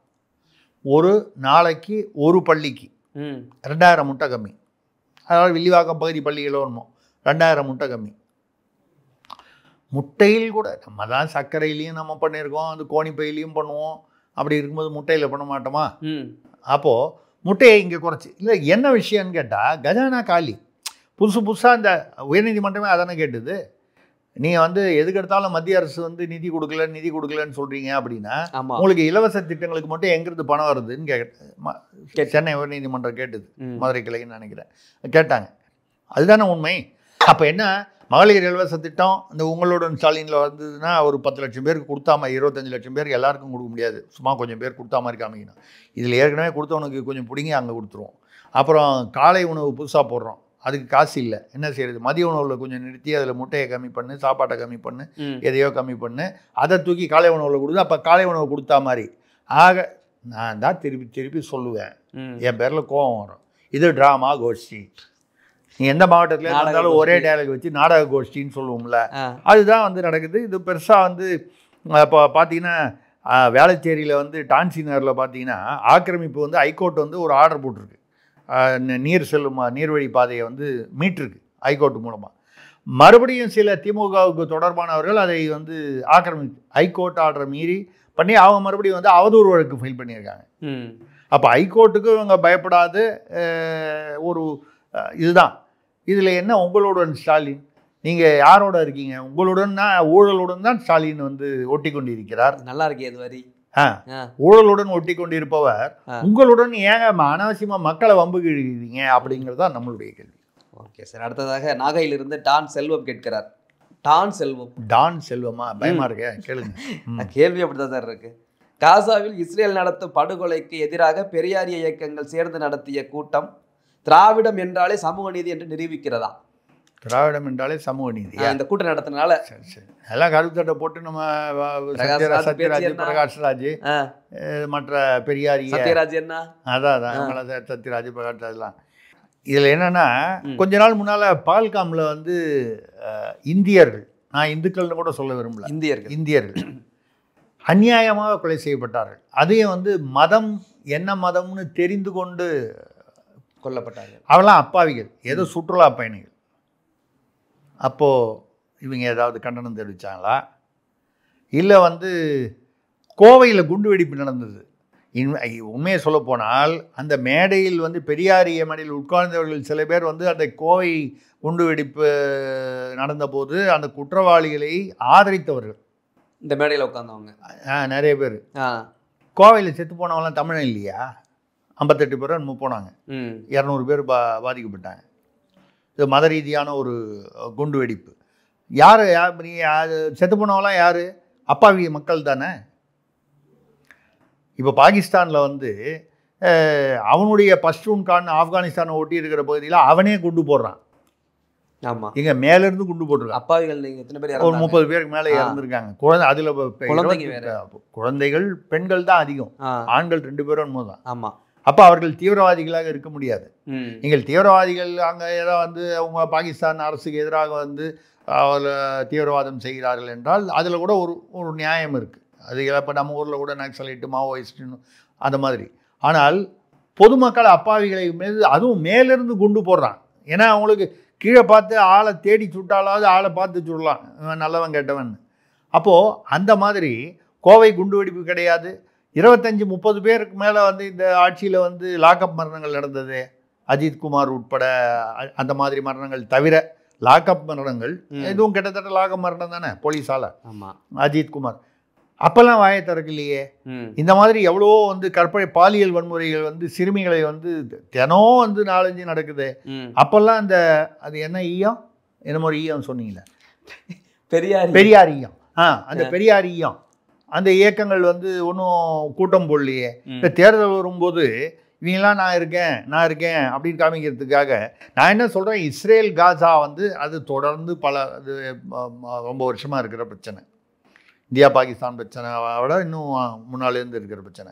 இதில் வந்து யார் சரி யார் தவறு என்று நம்ம சொல்கிற நிலைமையில் நம்ம இல்லைன்றது என்னுடைய கருத்து. நீங்கள் கேட்ட கேள்வி எத்தனை பேருக்கு சார் இங்கே தோணி இருக்குன்னு நினைக்கிறீங்க? அதாவது இதுக்கு இஸ்ரேல் காசா எங்கேயோ இருக்கிறதுக்கு இங்கே இப்படி மூச்சு இறக்கிற அளவுக்கு பேசினாங்க, இங்கே 27 இந்தியர்கள் கொல்லப்பட்டாங்க. அப்போ யாராவது பேசலையே, என்ன காரணம்? பாகிஸ்தானை பார்த்து கேள்வி கேட்டுக்கலாம்ல, ஏன் 2 மேடையில் இப்படி செஞ்சீங்கல்ல அப்படின்னு பக்கத்து நாடு கேட்டுருக்கலாம்ல, 2 கேள்வி கேட்கவே இல்லை. அது அவங்க வந்து இஸ்லாமிய நாடு இல்லை, இஸ்லாமிய நாடுனா எதனால பண்ணலாமா? அப்படிதானே இவங்க அந்த மாதிரி ஒரு இதுதானே சொல்கிறாங்க. அப்போ ராகுல் காந்தியே வந்து பால்காமில் வந்து இராணுவம் வந்து பாதுகாப்பு வந்து இராணுவ பாதுகாப்பை வந்து மோடி அரசு வந்து உறுதிப்படுத்தாமல் வந்து சுற்றுலா பயணிகளை அங்கே அனுமதித்ததே தவறுன்னு சொல்கிறாரு. பாதுகாப்பு குறைபாடு. அவங்க சித்தப்பா சஞ்சய் காந்தி எப்படி இறந்தார், அவங்க பாட்டி இந்திரா காந்தி இறந்தது யார்? அவர்களுடைய பாதுகாவலர்களாகவே சுட்டுக் கொல்லப்பட்டார் ஒரு சதி திட்டத்தில். அதுவும் யார்? அவர் வளர்த்து விட்ட பிந்தரன் வாலேவே வந்து அவரை வந்து பிற்காலத்தில் வந்து பண்ணார். ராஜீவ்காந்தி ஸ்ரீபெரும்புதூரில் அப்போல்லாம் பாதுகாப்பு குறைபாடை பற்றி ராகுல் காந்தி ஏதாவது பேசியிருக்காரா? காங்கிரஸில் ஏதாவது பேசியிருக்காங்களா? நம்ம என்ன சொல்கிறது, இந்த இரட்டை நிலை தான் நம்ம சொல்கிறோம். நீங்கள் வந்து எதையுமே வந்து குறைபாடாக சொல்லலாம். இஸ்ரேல் வந்து காஜாவை அடிப்பது தவறு என்று சொல்வதில் வந்து நம்ம வந்து இல்லை, அப்பாவி குழந்தைகள் பெண்கள் பாதிக்கப்பட்டார்கள் என்றால் பாகிஸ்தானில் பாதிக்கப்பட்டால் கூட நம்ம வந்து அதை வந்து மனித நேயம்னு தான் சொல்கிறோம். நமக்கு எதிரி நாடான பாகிஸ்தான்னு சொன்னால் கூட அது மனித நேயம்னு சொல்கிறோம். அப்படி இருக்கும்போது அதே சமயத்தில் இஸ்ரேலுடைய பணைய கைதிகள் 47 பேரை வச்சுக்கிட்டு இவங்களை வந்து நாங்கள் வந்து ஒவ்வொருத்தரையாக கொலை பண்ணி அனுப்புவோன்னு சொல்லி காஜாவில் வந்து ஹமாஸ் சொல்கிறாங்க, தீவிரவாத இயக்கம். ஹமாஸ் தீவிரவாத இயக்கமாக இருந்து ஒரு கட்டத்தில் வந்து பாலஸ்தீனத்தில் ஆட்சியும் பிடித்தது. ஆட்சியை பிடித்த உடனே இப்போ தாலிபான் எப்படி வந்து ஆப்கானிஸ்தானில் பிடிச்சதோ அதே மாதிரி தான் ஹமாஸ் வந்து அங்கே பிடிச்சது. ஆனால் அரசு வேறு ஹமாஸ் இயக்கம் வேறுன்னு சொல்லுவாங்க வழக்கமாக. அது நம்ம ஊர்லேயும் அப்படி தானே சொல்கிறாங்க. ஆட்சி வேறு கட்சி வேறுன்னு சொல்லிக்கிறது இல்லையா நம்ம ஆளுங்கட்சியாக இருக்கும்போது. அந்த மாதிரி வந்து நான் என்ன சொல்கிறேன்னா, இஸ்ரேல் மீதும் தவறுகள் இருக்கின்றன, பாலஸ்தீன மீதும் வந்து தவறுகள் இருக்கின்றன. 2 பேர் செய்கிறது நியாயம் இல்லை. இதில் வந்து நம்ம வந்து இது நியாயம் அது நியாயம்னு பேசுறதுல அர்த்தமே இல்லை. ஐயா, ஈழத்தமிழர்கள் நம்ம 1.5 லட்சம் பேர் வந்து தொப்புள் கொடி உறவுன்னு சொல்லக்கூடிய வந்து பக்கத்தில் 35 கிலோமீட்டரில் வந்து நடந்தது. அப்போ இந்த பெரியார் ஈயங்கள்லாம் வந்து ஈயம் அலுமினியம்லாம் என்ன பண்ணுச்சு? திமுகவையோ காங்கிரஸையோ கண்டித்ததா? இதற்கு காரணமாக இருந்தார்கள்ல. அன்னைக்கு அவங்க தானே ஆட்சியில் இருந்தாங்க. ஆட்சியில் இருந்தாங்க. இதே சத்யராஜ், பிரகாஷ்ராஜ் எல்லா ராஜுகளும் வந்து அன்னைக்கு வந்து என்ன பண்ண ஜவஹர்லாலாம் அன்னைக்கு உட்கார்ந்து இருந்தாங்களே, அன்னைக்கு ஏதாவது பேசுனாங்களா? ஏன்னா ஈழத்தமிழர்கள்லாம் தமிழர்கள் தானே.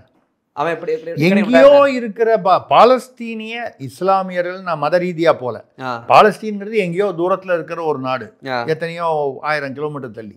35 கிலோமீட்டர்ல இருக்கிற தமிழர்கள் உன்னுடைய தொப்புள் வெடி உறவுகள் செத்து போன போது கவலை இல்லை. அதுக்கு ஒரு வகையில் காரணமாகவே இருந்து விட்டவர்கள். அவர்களை அண்டி பிழைக்கும் இந்த ஈயங்களும் அலுமினியங்களும் அலுமினிய பாத்திரங்களும் அன்னைக்கு ஏன் நவத்வாரங்களையும் பொத்தி கொண்டிருந்தது? அப்போ இவர்கள் சும்மா இந்த பெரியாரி இயக்கம்லாம் நடந்தது, தேர்தல் வருது பார்த்துங்க, கவனிச்சுங்க. இதுல முக்கியமா விழித்து கொள்ள வேண்டியது இஸ்லாமியர்கள் தான். ஏன்னா அவங்களோட அரசியல் எப்படி இருக்கு பாருங்க.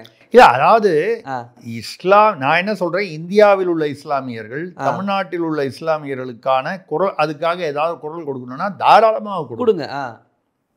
ஏன்னா நான் தான் திருப்பி திருப்பி சொல்றது, இவர்கள் யாரும் வந்து பாபர் அக்பர் வம்சத்தில் வந்தவர்கள் அல்ல. இங்கே இருக்கும் கிறிஸ்தவர்கள் யாரும் ராபர்ட் லைவ் வம்சத்தவர்கள் அல்ல. நமது சகோதரர்கள் ஏதோ ஒரு காரணத்து சூழ்நிலையில மதமாற்றம் அவர்கள் விருப்பமாக ஏற்றுக்கொண்டது. அவர்களுக்கு ஒரு பிரச்சனை என்றால் குரல் கொடுங்கள். உங்களுடன் சேர்ந்து நானும் கொடுக்கிறேன், அதுதான் நியாயம். ஆமா. ஆனா எங்கேயோ இருக்கிற காசா வந்து நீங்க பேசக்கூடாதுன்னு சொல்லலை. இதெல்லாம் பேசிட்டு நீங்க அதை பேசியிருந்தீங்கன்னா அதுல ஒரு நியாயம் இருக்கும். அவ்வளவுதான் நம்ம சொல்றோம். அடுத்ததாக மயிலத்திலிருந்து கோபாலகிருஷ்ணன் கேட்கிறார், கோவிலில் விஷ்ணு விக்கிரகத்தின் தலை உடைக்கப்பட்டதை சரி செய்ய கோரிய பக்தரை உன் கடவுளிடம் போய் பிரார்த்தனை செய் என்று உச்சநீதிமன்ற தலைமை நீதிபதி சொன்னது சரியா? அவர் உச்ச நீதிமன்ற நீதிபதி, அவர் எது சொன்னாலும் நம்ம சரின்னு தான் சொல்லணும். ஆமாம் சார். நம்ம எதையாவது சொல்ல போனால் அவதூறு வழக்கு போட்டுருவாங்க. அவரே தான் வந்து அதே உச்ச நீதிமன்றம் தான், அதாவது ஒரு பிரம்மாண்டமான சிலை, விஷ்ணு சிலை, அதோட தலையை வந்து எப்போ உடைச்சிட்டாங்க. அவர் சொல்கிறார், அந்த கோயில் நல்ல கோயில், அருமையான ஒரு மிகப்பெரிய விக்கிரகம், உலகத்தில் வந்து அவ்வளவு உயரமான விக்கிரகம்னு சொல்லக்கூடிய அந்த மாதிரி ஒரு இருக்கக்கூடியது, அதை வந்து மீட்க வேண்டும். உச்சநீதிமன்றம் என்ன சொல்ல வருது, இது வந்து தொல்லியல் துறையில் கீழே வருது, நீங்கள் தொல்லியல் துறையை காண்டாக்ட் பண்ணணும்னு. அவர் ஏற்கனவே என்ன சொல்கிறாருன்னா, அங்கே எல்லா இடத்துலையும் கேட்டு பார்த்தேன், யாரும் வந்து பதில் சொல்லலை, நடவடிக்கை எடுக்கலைன்னா அவர் வராரு. நீங்கள் நீங்கள் என்ன சொல்லலாம், தொல்லியல் துறைக்கு கூப்பிட்டு அவர் சொல்கிறது என்னன்றதை ஒரு 2 வாரத்தில் ஒரு நோட்டீஸுக்கு பதில் கொடுங்க, இல்லை அவருக்கு வந்து உரிய தக்க பதில் அவருக்கு கொடுங்க, இல்லை கோர்ட்டில் கொடுங்க சொல்லலாம். நீங்கள் தான் வந்து பக்தராச்சே, உங்கள் விஷ்ணுவிடமே போய் கடவுளிடமே போய் வேண்டிக் கொள்ளுங்களேன், இதற்கு தீர்வு வேணும்னா. நாங்கள் எல்லாரும் கோயிலுக்கு போகிறோம், கோர்ட்டெல்லாம் கலைச்சிடலாமா? நாங்கள் கோயிலில் போய் தீர்வு போட்டுக்கிறோம், கடவுள்கிட்ட கேட்டுக்கிறோம், திருவுளச்சீட்டு போட்டு கேட்டுக்கிறோம், இது சரியா தவறான்னு. எங்கள் பக்கத்து வீட்டுக்காரனோட சண்டை, 2 பேரும் போய் கோயிலில் போய் திருவுளச்சீட்டு போட்டு பார்க்குறோம். உன் பேர் வந்துச்சுன்னா நீ உன் பக்கம், என் பேர் வந்துச்சுன்னா என் பக்கம்னு. கோர்ட்டெல்லாம் கலைச்சிடலாமா? இவ்வளவு வந்து உங்களுக்கு வந்து அதிகாரங்கள்லாம் கொடுத்து கூட 5 கோடி வழக்குகள் நிலுவையில் இருக்குது நாடு முழுக்க. அப்போது நீங்கள் அந்த ஒரு நீங்கள் அந்த வேறு ஒரு அவர் வந்து சமண மதத்தினர் என்று சொல்கிறார். யார் எந்த மதத்தினராக இருந்தாங்க?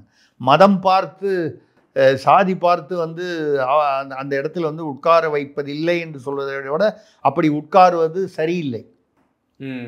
இந்த மதம் இந்த ஜாதி அப்படின்னு சொல்லி ஒருத்தர் வந்து எந்த ஜாதியாக இருந்தாலும் ஜாதி பார்த்து அந்த பதவியை கொடுக்கக்கூடாது, தகுதி பார்த்து கொடுக்க வேண்டும் என்பதுதான் நியாயம், எதிர்பார்ப்பு, மக்களுடைய எதிர்பார்ப்பு, நம்பிக்கை.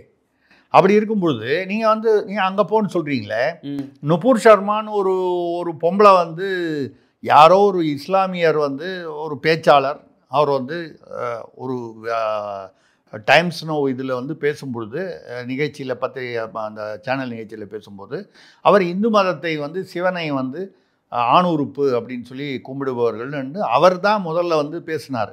அதுக்கு பதிலாக அந்த அம்மா வந்து அவர்களுடைய நபிகள் நாயகத்துடைய சரித்திரத்திலிருந்து எதையோ வந்து அவர் 6 வயசு பொண்ணை கல்யாணம் பண்ணிக்கிட்டாரு, அது மட்டும் சரியான்னு ஏதோ பதில் கேட்டாங்க.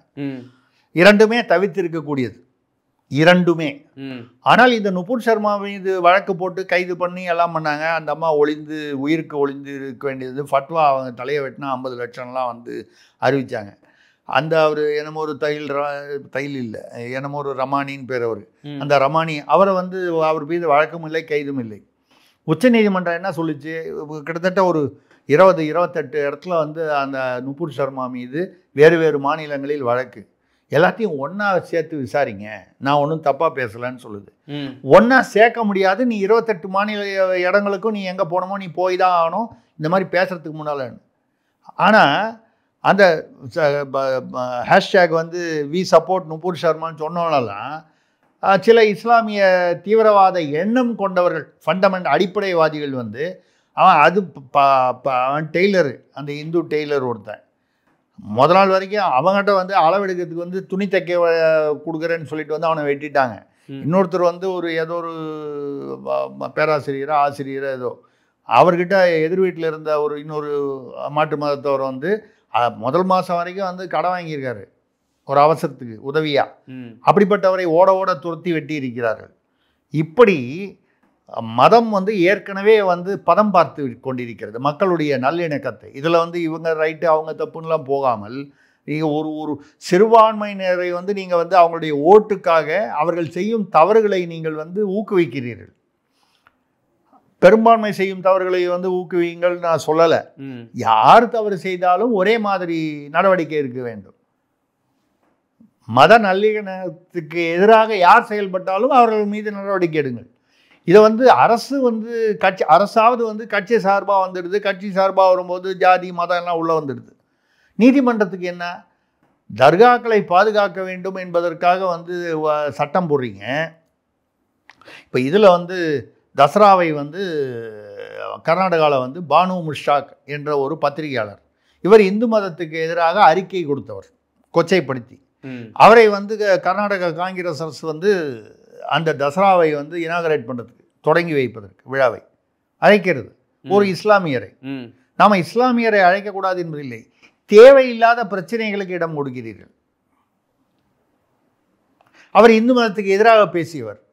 2017 நிசார் முகமதுன்னு ஒருத்தர் கூட வந்து கொடுத்தாருன்னா அவர் வந்து இஸ்லாமியர் தான், ஆனால் வந்து அவர் இந்து மதத்துக்கு எதிராக பேசி அவருக்கு எதிராக நெகட்டிவாக எதுவும் இல்லை, அதனால் அப்போ கூப்பிட்டாங்க. இப்போ கூட இந்துக்கள் வந்து சில கிராமங்களில் வந்து இஸ்லாமியர்களுடன் எவ்வளவோ ஒற்றுமையாக இருக்கிறார்கள். அது இரு தரப்பினரையும் நாம் பாராட்ட வேண்டும். அந்த மாதிரி யாரையாவது கூப்பிட்டீங்கன்னா பிரச்சனை இல்லை. நல்லிணக்கத்திற்கு பாடுபடும் ஒரு இஸ்லாமியரை கூப்பிட்டால் தவறில்லை என்பது என்னுடைய கருத்து. அங்கே உள்ள இந்துக்கள் ஏற்றுக்கொள்கிறார்களா? ஏன்னா தசரா என்பது இந்து. ஆனால் வந்து டிகேஎஸ் அவர் சிவகுமார் அவர்களும் சித்தராமையா என்ன சொல்கிறாரு, சாமுண்டீஸ்வரி கோயில் வந்து இந்து கோயில் அல்ல, பொதுவான கோயில். அது என்னையே இந்து மதம், இந்து கொள்கை, இந்து பழக்க வழக்கம், இந்து இது கடவுள்லாம் மட்டும் அந்த மத சார்பற்றன்னு வந்துடும். சாமுண்டீஸ்வரி கோயில் வந்து இந்து மத கோயில் இல்லைன்னா இஸ்லாமிய கோயிலா, கிறிஸ்தவ கோயிலா, சமணர் கோயிலா, வேற ஏதாவது ஒரு மதமா, பார்சி இதமா? இல்லை. அப்புறம் அது வந்து பொதுவான கோயில், அராஜகம் தானே. அங்கே சாமுண்டீஸ்வரி கோயில் அம்மன் கோயில் நம்ம ஊரில் சொல்ல போனோம் அந்த மாதிரி. அப்போ உச்சநீதிமன்றம் இவர் நம்ம சீஃப் ஜஸ்டிஸ் பிஆர் காவே அவர்கள் இன்னும் கூட ஒரு வார்த்தை சொல்லியிருக்காரு, அம்பேத்கருடைய வழியில் அண்ணல் அம்பேத்கரால் தான் சேரியில் இருந்த நான் வந்து இன்னைக்கு இந்த உயர் பதவியில் இருக்கிறேன். அண்ணல் அம்பேத்கரை அவர் புகழ்ந்து பேசுவதில் நமக்கு 100% வந்து நம்ம வந்து அதை ஏற்றுக்கொள்கிறோம். அண்ணல் அம்பேத்கர் செய்த சீர்திருத்தங்கள், அவருடைய கான்ட்ரிபியூஷன். ஆனால் இவர் அம்பேத்கரை வந்து பயன்படுத்துகிறார் என்பதற்கு என்ன காரணம் நான் சொல்கிறேன்னா, இவங்க அப்பா வந்து 3 ஸ்டேட்டில் கவர்னராக இருந்தார். கவாய் கட்சின்னு ஒன்று, குடியரசு கட்சின்னு ஒன்று தனியாக தொடங்கி அதுக்கப்புறம் கவர்னராக இருந்தவர். பெரிய செல்வந்தர், அரசியல்வாதியாகி செல்வந்தரானாரா, செல்வந்தராக இருந்து அரசியலுக்கு வந்தாரா, அது வேறு விஷயம். எல்லாருக்கும் எப்படி நடந்திருக்கும்னு யூகிக்க முடியும். நீங்கள் உண்மையிலேயே சேரியில் இருந்து குடிசையில் இருந்து படிக்க முடியாமல் சாப்பாட்டுக்கு கஷ்டப்பட்டு ஸ்கூல் ஃபீஸ் கட்டுறதுக்கு கஷ்டப்பட்டு வந்த ஒரு பட்டியலினத்தை சேர்ந்தவர் என்றால், நீங்கள் அண்ணல் அம்பேத்கர் பெயர் அவரால் தான் நான் வந்தோம், நீங்கள் அண்ணல் அம்பேத்கரால் தான் வந்து எங்கள் இனம் வந்து ஓரளவுக்கு இன்று முன்னேறி இருக்கிறது சொல்லுங்கள், உண்மை. நான் வந்து சேரியிலிருந்து இந்த உயர் பதவிக்கு வந்தேன். நீங்கள் என்னைக்கு சேரியில் இருந்தீங்க? உங்கள் அப்பா வந்து ஒரு கட்சி தலைவராக இருந்தார், 3 மாநிலத்தில் கவர்னராக இருந்திருக்காரு. அப்போ அப்படி நீங்கள் எப்படி கஷ்டத்தை அனுபவிச்சிருக்க முடியும்? நீங்கள் எப்படி வந்து நீங்கள் வந்து சேரியில் இருந்திருக்க முடியும்? ஸோ இதெல்லாம் இந்த உயர் பதவிக்கு வந்ததுக்கப்புறம் சில இந்த காஸ்மெட்டிக்னு சொல்லுவாங்க, இந்த செயற்கையான பேச்சுகள். அது வந்து வேற யாரோ அரசியல்வாதி செய்யும்போது நமக்கு அது பழகி போய் விட்டது. ஒரு உயர்நீதிமன்றம், உச்ச நீதிமன்றத்தில் இருக்கிற தலைமை நீதிபதி இப்படியெல்லாம் சொல்லும் பொழுது மிகவும் நமக்கு வந்து வேதனை தருகிறது. நாடு எதை நோக்கி செல்கிறது என்பது சற்று வேதனை தருகிறது. அடுத்ததாக வள்ளத்திலிருந்து வேல்வேந்தன் கேட்கிறார், என்னுடன் பங்களாவுடன் வந்தவர்கள் பங்களாவுடனும் போகலாம், பங்களா இல்லாமலும் போகலாம் என்கிறாரே ராஜ்யசபா எம்பி கமல்ஹாசன். முடியல. சரி, அவர் சொல்றதெல்லாம் வந்து நீங்கள் வந்து கோனார் உரை மாதிரி என்கிட்ட கேட்டிங்கன்னா நான் ரொம்ப கஷ்டப்படுவேன். அந்த அளவுக்கு அவரளவுக்கு நான் அறிவுஜீவி இல்லை. அவர் என்ன ஆனால் ஒன்று புரியுது, எங்களுடன் என்னுடன் வந்தவர்கள் பங்களாவோடு வந்தார்கள் என்பது உண்மை. ஆனால் போகும்போது பங்களா இல்லாமல் போனால் அதுக்கு நான் பொறுப்பு இல்லைங்கிறாரு. அப்போ பங்களாவை யார் பிடுங்கினது? கேள்வியா? இந்த கேள்வி நியாயமா இல்லையா? கண்டிப்பாக. பங்களாவோடு வந்தவர்கள் திரும்ப பங்களாவோடு செல்லலாம், இல்லாமலும் செல்லலாம். அப்படின்னா வந்தால் நாங்கள் பங்களாவை பிடிங்கிட்டு தான் அனுப்புவோம். அப்போ அதனால தான் திரும்பி கொண்டு போகிறது வந்துடுறமே. ஆமாம், என்னை மீறி நீ கொண்டு போயிடுவியா பார்க்கலாமாங்கிற மாதிரி சொல்கிறாரா அப்படிங்கிற மாதிரி. அதுக்கப்புறம் சொல்கிறாரு, நாங்கள் தோற்கவில்லை, தோற்கடிக்கப்பட்டோம். என்ன வித்தியாசம் எனக்கு தெரியல. யாரோட போட்டி போட்டால் தான் தோற்க முடியும். போட்டின்னு ஒன்று வந்தால் வெற்றி அல்லது தோல்வி, வெற்றி அல்லது தோல்வி. நீங்கள் தோற்றீர்களாலும் தோற்றீர்கள், அவர் உங்களை தோற்கடித்து விட்டார், அவ்வளோதான். வந்து ஏதோ சொல்லுவாங்க இங்கிலீஷில் ஆக்டிவ் வாய்ஸ் பேசிவ் வாய்ஸ்ன்னு சொல்லுவாங்க. அது மாதிரி செய்வினை செயற்பாட்டு வினைன்னு தமிழில் சொல்லுவாங்க. இதில் என்னையா குழப்பம்? நாங்கள் தோற்கவில்லை, தோற்கடிக்கப்பட்டோம். அதுக்கப்புறம் இதோட பெரிய ஒன்று சொல்லியிருக்காரு, பாராளுமன்றத்தில் பார்க்கும்போது தான் தெரிஞ்சுது 70 தலைவர்கள் இருந்தால் 70 கட்சிகள் இருக்கின்றன. இவர்கள் அனைவரும் ஒரே கட்சியில் இணைந்தால் நாடு வளர்ச்சி பாதையில் மேலும் முன்னேறும். அப்படியா இருந்தால் நீங்கள் ஏன் வந்து மக்கள் நீதி மையம் தனியாக ஒரு 71வது கட்சி ஆரம்பிச்சிங்க? நீங்கள் இருக்கிற கட்சியில் எப்படியும் திமுகவில் தான் வந்து நிற்க போகிறீங்க. ஆரம்பத்தில் திமுக எதிர்ப்பில் ஆரம்பித்து கடைசியில் திமுகவில் வந்து தான் ராஜ்யசபா எம்பி வாங்கிட்டு போனீங்களா? அப்போ நீங்கள் பேசாமல் திமுகவில் சேர்ந்துருக்கலாம்ல? நீங்கள் 70 கட்சியை விட்டுருங்க, நீங்கள் உங்கள் கட்சி ஏன் ஆரம்பிச்சிங்க தனியாக? இருக்கிற கட்சியில் ஏதோ ஒரு கட்சி, திமுகவோ அதிமுகவோ இல்லை உங்களுக்கு எந்த கட்சி விருப்பமோ அந்த கட்சியில் சேர்ந்துருக்கலாம்ல? இப்போ போய் பாராளுமன்றத்தில் உட்காந்துட்டு அங்கே 70 பேர், 70 தலைவர்கள், 70 கட்சி, இவங்கெல்லாம் ஒன்றா சேர்ந்தால் தான் நாடு முன்னேறும். இது அப்போ தெரியலையா? அறிவில்லையா?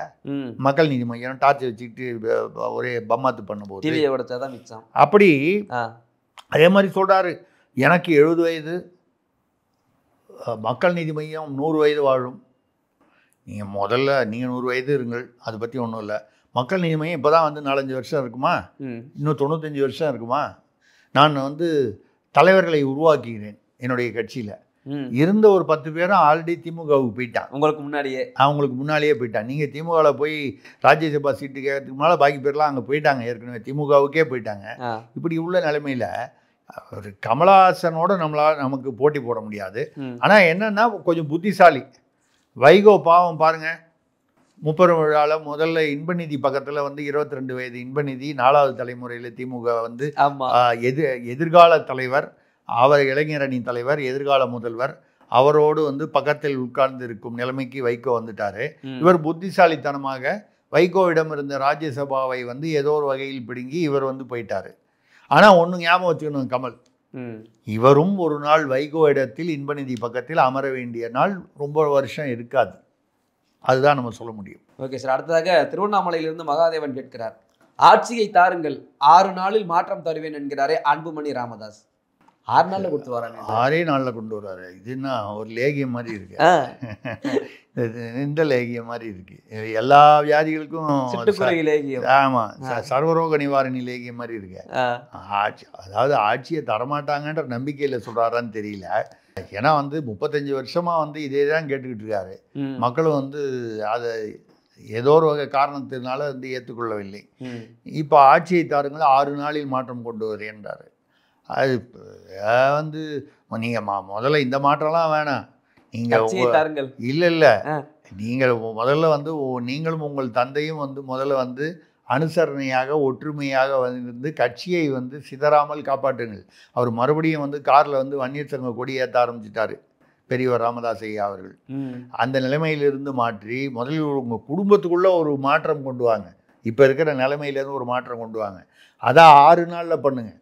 ஆட்சி மாற்றம் அது ஆட்சியில் வந்ததுக்கப்புறம் நீங்கள் 6 நாளில் தமிழ்நாட்டை மாற்றுறதெல்லாம் அப்புறம்.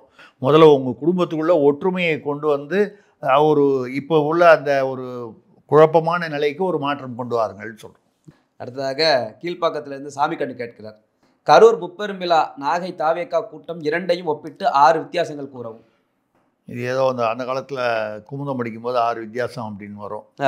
அது பொதுவாக நடிகைகளை வைத்து வரும். 2 நடிகைகளை போட்டு 6 வித்தியாசம், இல்லை 2 இது மாதிரி வரும். அந்த மாதிரி எதாவது கேட்க. கரூர் இந்த பக்கம் நாகை தாவேக்கா கூட்டம். நம்ம வந்து 6 வித்தியாசம் எவ்வளோ வருதுன்னு தெரியல. விஜய் இது வந்து தானா சேர்ந்த கூட்டம்னு சொல்லிட்டு இருந்தாங்க. ஆனால் இப்போ வந்து செய்தியை பார்த்தீங்கன்னா 300 ரூபா கொடுக்கறதுக்கு பதில் 200 ரூபா தான் கொடுத்தாங்கன்னு சிக்கல்னு சொல்கிறாங்க. ஸோ அப்போ ஒப்பீட்டில் பார்த்தா அந்த தகவல் உண்மையாக இருக்கும் பட்சத்தில், ஏன்னா வர்ற வீடியோ எல்லாமே உண்மைன்னு சொல்லிட முடியாது, அப்படி இருக்கும் பட்சத்தில், ஆனால் பார்த்தா அப்படி உண்மை மாதிரி தெரியுது. அப்படி பார்க்கத்தான் வந்து அது ஒப்பீட்டில் வந்து வித்தியாசம் இல்லை, என்ன அது திமுக இது மினி திமுக அவ்வளோதான் அப்படின்னு தெரியுது. இதை மாதிரி வந்து அங்கே மழை வந்துச்சு கலைஞ்சு போயிட்டாங்க கரூரில், இங்கே மழை வரல தப்பிச்சிட்டாங்க. ஏன்னா மழை வந்திருந்தால் தான் இப்போ நம்ம ஒப்பிட முடியும். அப்புறம் ஆற்றல் மிகுந்த பாசம் மிகுந்த செந்தில் பாலாஜி அப்படி இப்படின்னு அவங்களாம் சொல்கிறாங்க. இவர் வந்து டயலாக் வந்து பாசிச பாஜக பாய்சன் திமுக செஞ்சீங்களா, ரெண்டுமே வந்து அது துண்டு சீட்டு, இது A4. ஆனால் ஒரே ஸ்லோகன் மாதிரி தான் போகுது. ஆமாம், ஒரே மாதிரி தான் போகுது ட்ரெண்ட். அது அவங்க துண்டு சீட்டு பாட்டு தப்பாக படிப்பாங்க. இவர் வந்து ஸ்டேப்பிள் பண்ண ஒரு 4-5 பக்கத்தை வந்து பக்கமாக பெரட்டி படிக்கிறாரு. ஸோ அதுக்கப்புறம் அவர் வந்து இவர் வந்து அவர் வந்து செந்தில் பாலாஜி வந்து முதல்வரை புகழ்வார், முதல்வர் வந்து செந்தில் பாலாஜியை புகழ்வாங்க. இங்கே விஜய்க்கு வந்து அந்த வேலையே இல்லை. அவர் பாட்டில் கேரவனுக்கு மேலே நின்று தன்னைத்தானே நான் யாருன்னு தெரியுமா, நம்ம யாருன்னு தெரியுமா, நான் அப்படிலாம் பயப்பட மாட்டேன், நான் அப்படிலாம் இந்த ஊழ உதார் விட்டுட்ருக்காரு. ஸோ தன்னைத்தானே புகழ்ந்து கொண்டு இருக்கிறார். அவர்கள் வந்து செட் பண்ணி வச்சுக்கிட்டாங்க, நீ என்ன புகழணும் நான் ஒன்றை புகழணும்னு. திமுகவில் இவருக்கு அனுபவம் இல்லாதனால தன்னைத்தானே புகழ்ந்து கொண்டு இருக்கிறார். இரண்டாவது ஆள் அந்த அளவுக்கு வந்து பேசுகிற அளவுக்கு அங்கே யாரும் இல்லை, அதனால் வந்து பண்ணிகிட்டு இருக்காரு. சமூக தளங்களில் பார்த்தீங்கன்னா அன்றைக்கி அவர் பேசினார் நாகப்பட்டினம் திருவாரூர்லாம். அவர் முதல்ல பேசினது வந்து விக்கிரவாண்டி மாநாட்டில் வந்து 46 நிமிஷமும் 46 பேசினார். அதுலேருந்து பார்த்தீங்கன்னா மதுரை அங்கே இங்கே எல்லாம் பேசி படிப்படியாக வந்து இப்போ 9 நிமிஷத்துக்கு வந்துருச்சு. சிவானந்தா சாலையில் 3 நிமிஷம், சனிக்கிழமை தான் வந்து நான் பேசுவேன்றாரு. இப்படி வந்து இவர் பார்ட் டைமாக வராரு. திமுகவில் ஃபுல் டைமாக இருக்காங்க. அவங்க எதில் இறங்கினாலும் ஃபுல் டைம், எதில் இறங்கினாலும் ஃபுல் டைம். ஆமாம், அதாவது அந்த நிர்வாகிகள்லாம் வந்து அங்கங்கே வந்து ரவுடிசம் பண்ணுறாங்க, பாலியல் வன்முறை, அதில் கூட அவங்க கரெக்டாக வந்து எங்கே பார்த்தாலும் திமுக நிர்வாகி வரா மாதிரி அதை கரெக்டாக வந்து முழுமையாக செய்வார். குற்றங்களானாலும் அதை முழுமையாக செய்வார். அதில் ஒன்றும் குறை வைக்க மாட்டாங்க. ஏன்னா இந்த இடத்துல திமுக சில பேர் கொஞ்சம் பரவாயில்லையே அப்படின்னு சொல்கிற மாதிரி வச்சுக்க மாட்டாங்க. திமுகனா இப்படி தான் முழுமையாக சொல்லும் முறை வைப்பாங்க. இவர் இப்போ தான் வந்திருக்கார், தெரியல இவருக்கு. இப்படி ஒரு கம்பனமும் அசைக்க முடியாதுன்னு அவங்களும் சொல்கிறாரு, இவரும் அதே தான் சொல்கிறார். எங்களை அசைக்க முடியாது தெரியுமில்ல அப்படி இப்படின்னு. மதசார்பற்ற அப்படின்னு அவங்களும் வந்து காமிச்சிப்பாங்க. பொங்கலுக்கு வந்து பர்தா போட்ட ஒரு பெண்ணை சம்மந்தமே இல்லாமல் ஒரு இஸ்லாமிய பெண்ணை கூப்பிட்டு வந்து பொங்கல், அதையும் அடுப்பே பற்ற வைக்காமல் செருப்பு காலோட முதல்வர் வந்து இந்த பொங்கல் பானை, பொதுவாக வந்து சூரியனை கும்பிடும் விழா, அது விவசாயிகள் கும்பிடும், அதுதான் பொங்கல். இவர் என்ன பண்ணுறாரு, வேளாங்கண்ணி இங்கே தான் இருக்குது நாகப்பட்டினத்தில், என்னை நெஞ்சிற்கு நெருக்கமான வேளாங்கண்ணி, அப்புறம் நாகூர் தர்கா இங்கே தான் இருக்குது இந்த நாகப்பட்டினத்தில் அப்படின்னு சொல்லிட்டு இவங்க ஒரு ஆளை செட் பண்ணி ஒரு வேல் ஒன்று கொண்டு வந்து கொடுக்குறாங்க. ஏன்னா இந்துக்கள் வரணும்ல உள்ள, அந்த வாக்கு வங்கியில் வரணுமே வரும்போது. ஆனால் கரெக்டாக செருப்பு காலோடு வாங்கிக்கிறாரு. ஒரு வேல்னா வந்து கடவுள் முருகர், அதை வாங்கும்போது செருப்பு அவுத்து வச்சுட்டு வரணுன்ற அளவுக்கு இன்னும் அவருக்கு வந்து அந்த அரசியல் வந்து மனசில் வந்து இறங்கலை, அவருக்கு படியில் இன்னும். இப்படி அது திமுக, இது மினி திமுக, இவ்வளோதான் டிஃபரன்ஸ். Okay sir. அடுத்த வெள்ளிவாக்கத்திலிருந்து கேசவராம் கேட்கிறார். வெளிநாடுகளில் சென்று தமிழ்நாட்டு கட்டமைப்பு, பெருமை, இளைஞர்களின் திறன் இவற்றை சொல்லி முதலீடு பெற்று வந்தேன் என்கிறாரே முதல்வர். ஐயோ, இளைஞர்கள் திறமையெல்லாம் பேசியிருக்காரு சார். எல்லாத்தையும் சொல்லிட்டாரு, அங்கே போய் எல்லாமே சொல்லிட்டாரு. கடவுளே கஷ்டகாலமே எவனுமே முதலீடு பண்ண மாட்டான்னு ஏங்க இளைஞர்கள் திறன்னு சொல்லி முக்கால்வாசி பேர் வந்து இளைஞர்கள் வந்து டாஸ்மாக் கடையில் மட்டையாக இருக்கான், பாக்கி பேர் வந்து ஹெரோயின், மெட்ஸு, போதைப் பொருள்கள், பள்ளி மாணவர்களே கஞ்சா, இதெல்லாத்தையும் அங்கே போய் சொல்லிட்டாரா? ஐயோ. அப்ப என்ன மாதிரி கம்பெனி? அப்புறம் வந்து அதுக்கப்புறம் அந்த என்ன சொல்கிறாரு, கட்டமைப்புலாம் ஆமா, இந்த பஸ்ஸில் வந்து முன்னால் வீல் அது பாட்டில் கண்டு ஓடுது, பின்னால் வந்து ஆக்சில் வந்து உட்காந்துருது, பிரிட்ஜு 3 மாதத்துலேயே கட்டணும்னு ஓடுறது. ஆமாம், பள்ளிக்கூடத்தில் இப்படி சொரன்னா செவத்தில் வந்து இடிஞ்சு விழுது. இந்த விஷயங்கள்லாம் வெளியில் போய் சொல்லிட்டாரா? இது சொன்னதுக்கு அப்புறமா இன்னுமா இந்த உலகம் அவரை நம்புது? இதுக்கப்புறம் 15,000 கோடி அவன் ஜெர்மனியில் லண்டனில் வந்து அவன் முதலீடு செய்வான்னு இவர் சொல்கிறது இல்லை, எனக்கு நம்பிக்கை இல்லை. ஏங்க திருப்பூர்லேயே 24,000 கோடி வருதுங்கிறாரு முதலீடு. அப்புறம் ஜெர்மனி லண்டனில் போய் 15,000 கோடி, அதுவும் கட்டமைப்பு விஷயங்கள்லாம் வந்து அங்கே சொல்லிட்டேங்கிறாரு, இளைஞர் திறன்லாம் அங்கே சொல்லிட்டேங்கிறாரு. இவ்வளவு ராஜாங்க ரகசியங்களை, தமிழ்நாட்டு ரகசியங்களை வெளியில் போய் சொல்லியிருக்காரு. இதுக்கப்புறம் முதலீடு பண்ணுறதுக்கு அவன் என்ன கேவண்ணாவா அப்படின்னு தான் நமக்கு தோணுது. அவர் ஏதோ சரி இங்கே மக்களுக்காக சொல்லுவார்னு நம்ம எதிர்பார்க்கலாம். பண்ருட்டியிலிருந்து சீராளன் கேட்கிறார் சார், தமிழகத்தை தலைகுனிய வைக்க மாட்டேன் என்ற முதல்வர் ஸ்டாலினின் பேச்சை மறுத்து தலைகுனிய வைத்ததே திமுக தான் என்கிறாரே எடப்பாடி, இதில் எது உண்மை? தமிழனுக்கு வந்து திமுக ஆட்சியை தாண்டி இது வரைக்கும் தலை தப்பிச்சதே பெரிய விஷயம். எங்கெல்லாம் வந்து ஊழல் செய்ய முடியுமோ எதெல்லாம் வந்து முட்டையில் கூட வந்து நம்ம பேசணும், முட்டையில் கூட கை வச்சுட்டாங்க. பள்ளி மாணவர்களுக்கு உண்டான முட்டையில் கூட கை வைக்கிறாங்க, மொட்டையிலையும் கை வச்சாச்சு. இப்படி வந்து இந்த திமுக ஆட்சியில் வந்து தமிழனுக்கு தலை தப்பிச்சதே இது வரைக்கும் அவனுக்கு தலை இருக்கிறதே பூர்வ ஜென்ம புண்ணியம்.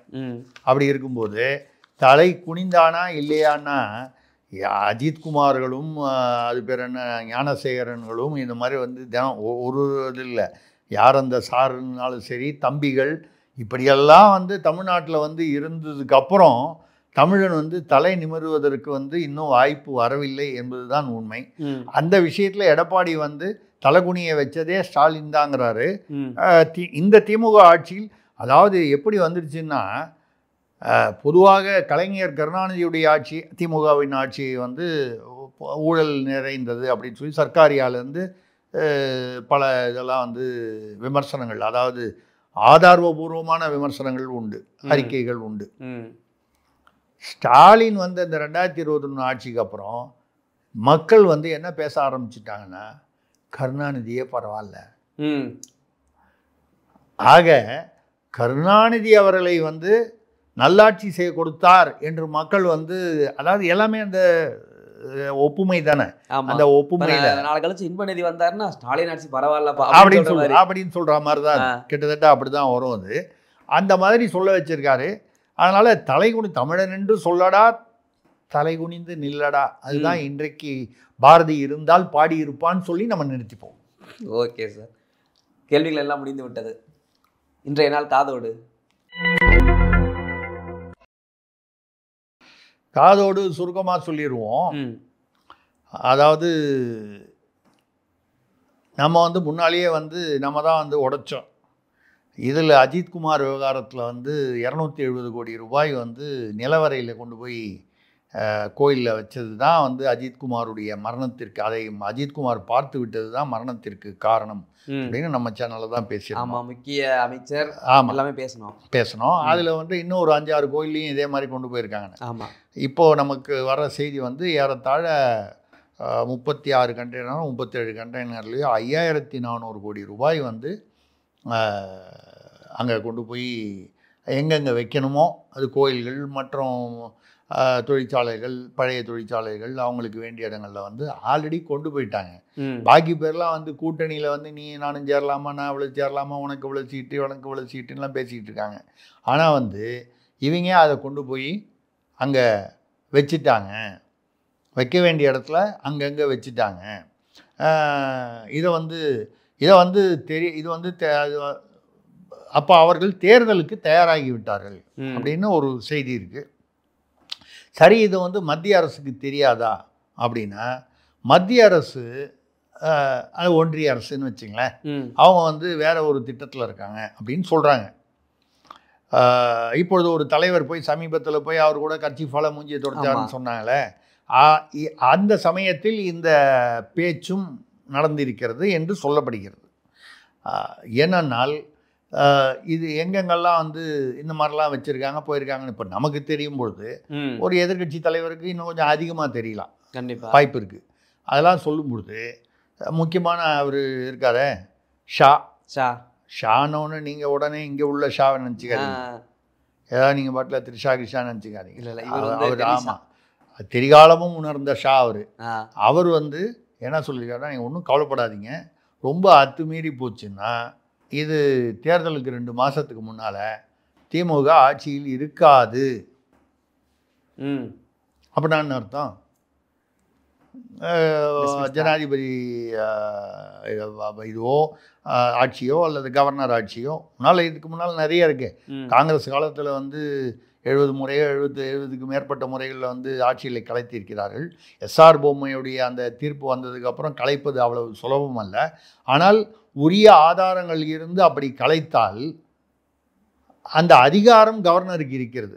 ஏற்கனவே அந்த கவர்னருக்கும் அது பேர் ஜனாதிபதிக்கும் வந்து கால கெடு விதித்த அந்த வழக்கு வந்து உச்சநீதிமன்றத்தில் ஏறத்தாழ மத்திய அரசுக்கு சாதகமாக வரும் போல ஒரு சூழ்நிலை இருக்கிறது. தீர்ப்பு ஒத்து வைக்கப்பட்டிருக்கிறது. முன்னால் வந்து நாங்கள் கால கெடு கொடுப்போம்னு சொன்னது அநேகமாக அதை மாற்றிக்கொள்வதற்கான ஒரு மாற்று தீர்ப்பு வருவதற்கான வாய்ப்பு இருக்கிறது என்று வட்டாரங்கள் சட்ட ரீதியாக வல்லுநர்கள் பேசுகிறார்கள். அந்த மாதிரி வரும்பொழுது கவர்னர் வந்து ஒரு முடிவு செஞ்சு இங்கே வந்து இப்படி இருக்கா அப்படி இருக்குன்னு 4 ஆதாரங்களை போட்டிருக்காரு. இவரும் வந்து கேட்டிருக்காரு. கர்ச்சீஃபால் துடைத்தவர் வந்து என்ன ஈடியில் எல்லாம் ரெய்டெல்லாம் பண்ணுறீங்க, அதெல்லாம் பண்ணுறீங்க, மக்கள் கேட்க வேண்டிய கேட்குறாரு. ஆனால் யாரும் ஒன்றும் இப்போ சமீபத்தில் கூட அண்ணன் இருக்கிறதுலேயே மூத்தவர் இருக்கிற கட்சியில் ஆளுங்கட்சியில் அவருக்கு எதிரான அந்த இதை கூட வந்து அவருக்கு சாதகமாக உச்சநீதிமன்றத்தில் தடை வந்திருக்கு. இந்த மாதிரிலாம் வந்துக்கிட்டு இருக்கு. அப்படி இருக்கும்பொழுது ஈடியும் பேசாமல் இருக்குது, எப்படி வந்து தேர்தலை சந்திப்பது என்பது. டிசம்பர் வரை பொறுமையாக இருங்கள். நவம்பர் டிசம்பருக்கு அப்புறம் ஆட்டம் ஆரம்பம் என்று சொல்லியிருப்பதாக கேள்வி. இது நமக்கு வந்த தகவல். இதுதான் இன்றைய காதோடு. கேள்விகளுக்கான பதிலும் அருமை, இன்றைய காதோடும் அருமை சார். அடுத்த ஒரு நேர்காணல் சந்திப்போம் சார். நன்றி. நன்றி, வணக்கம்.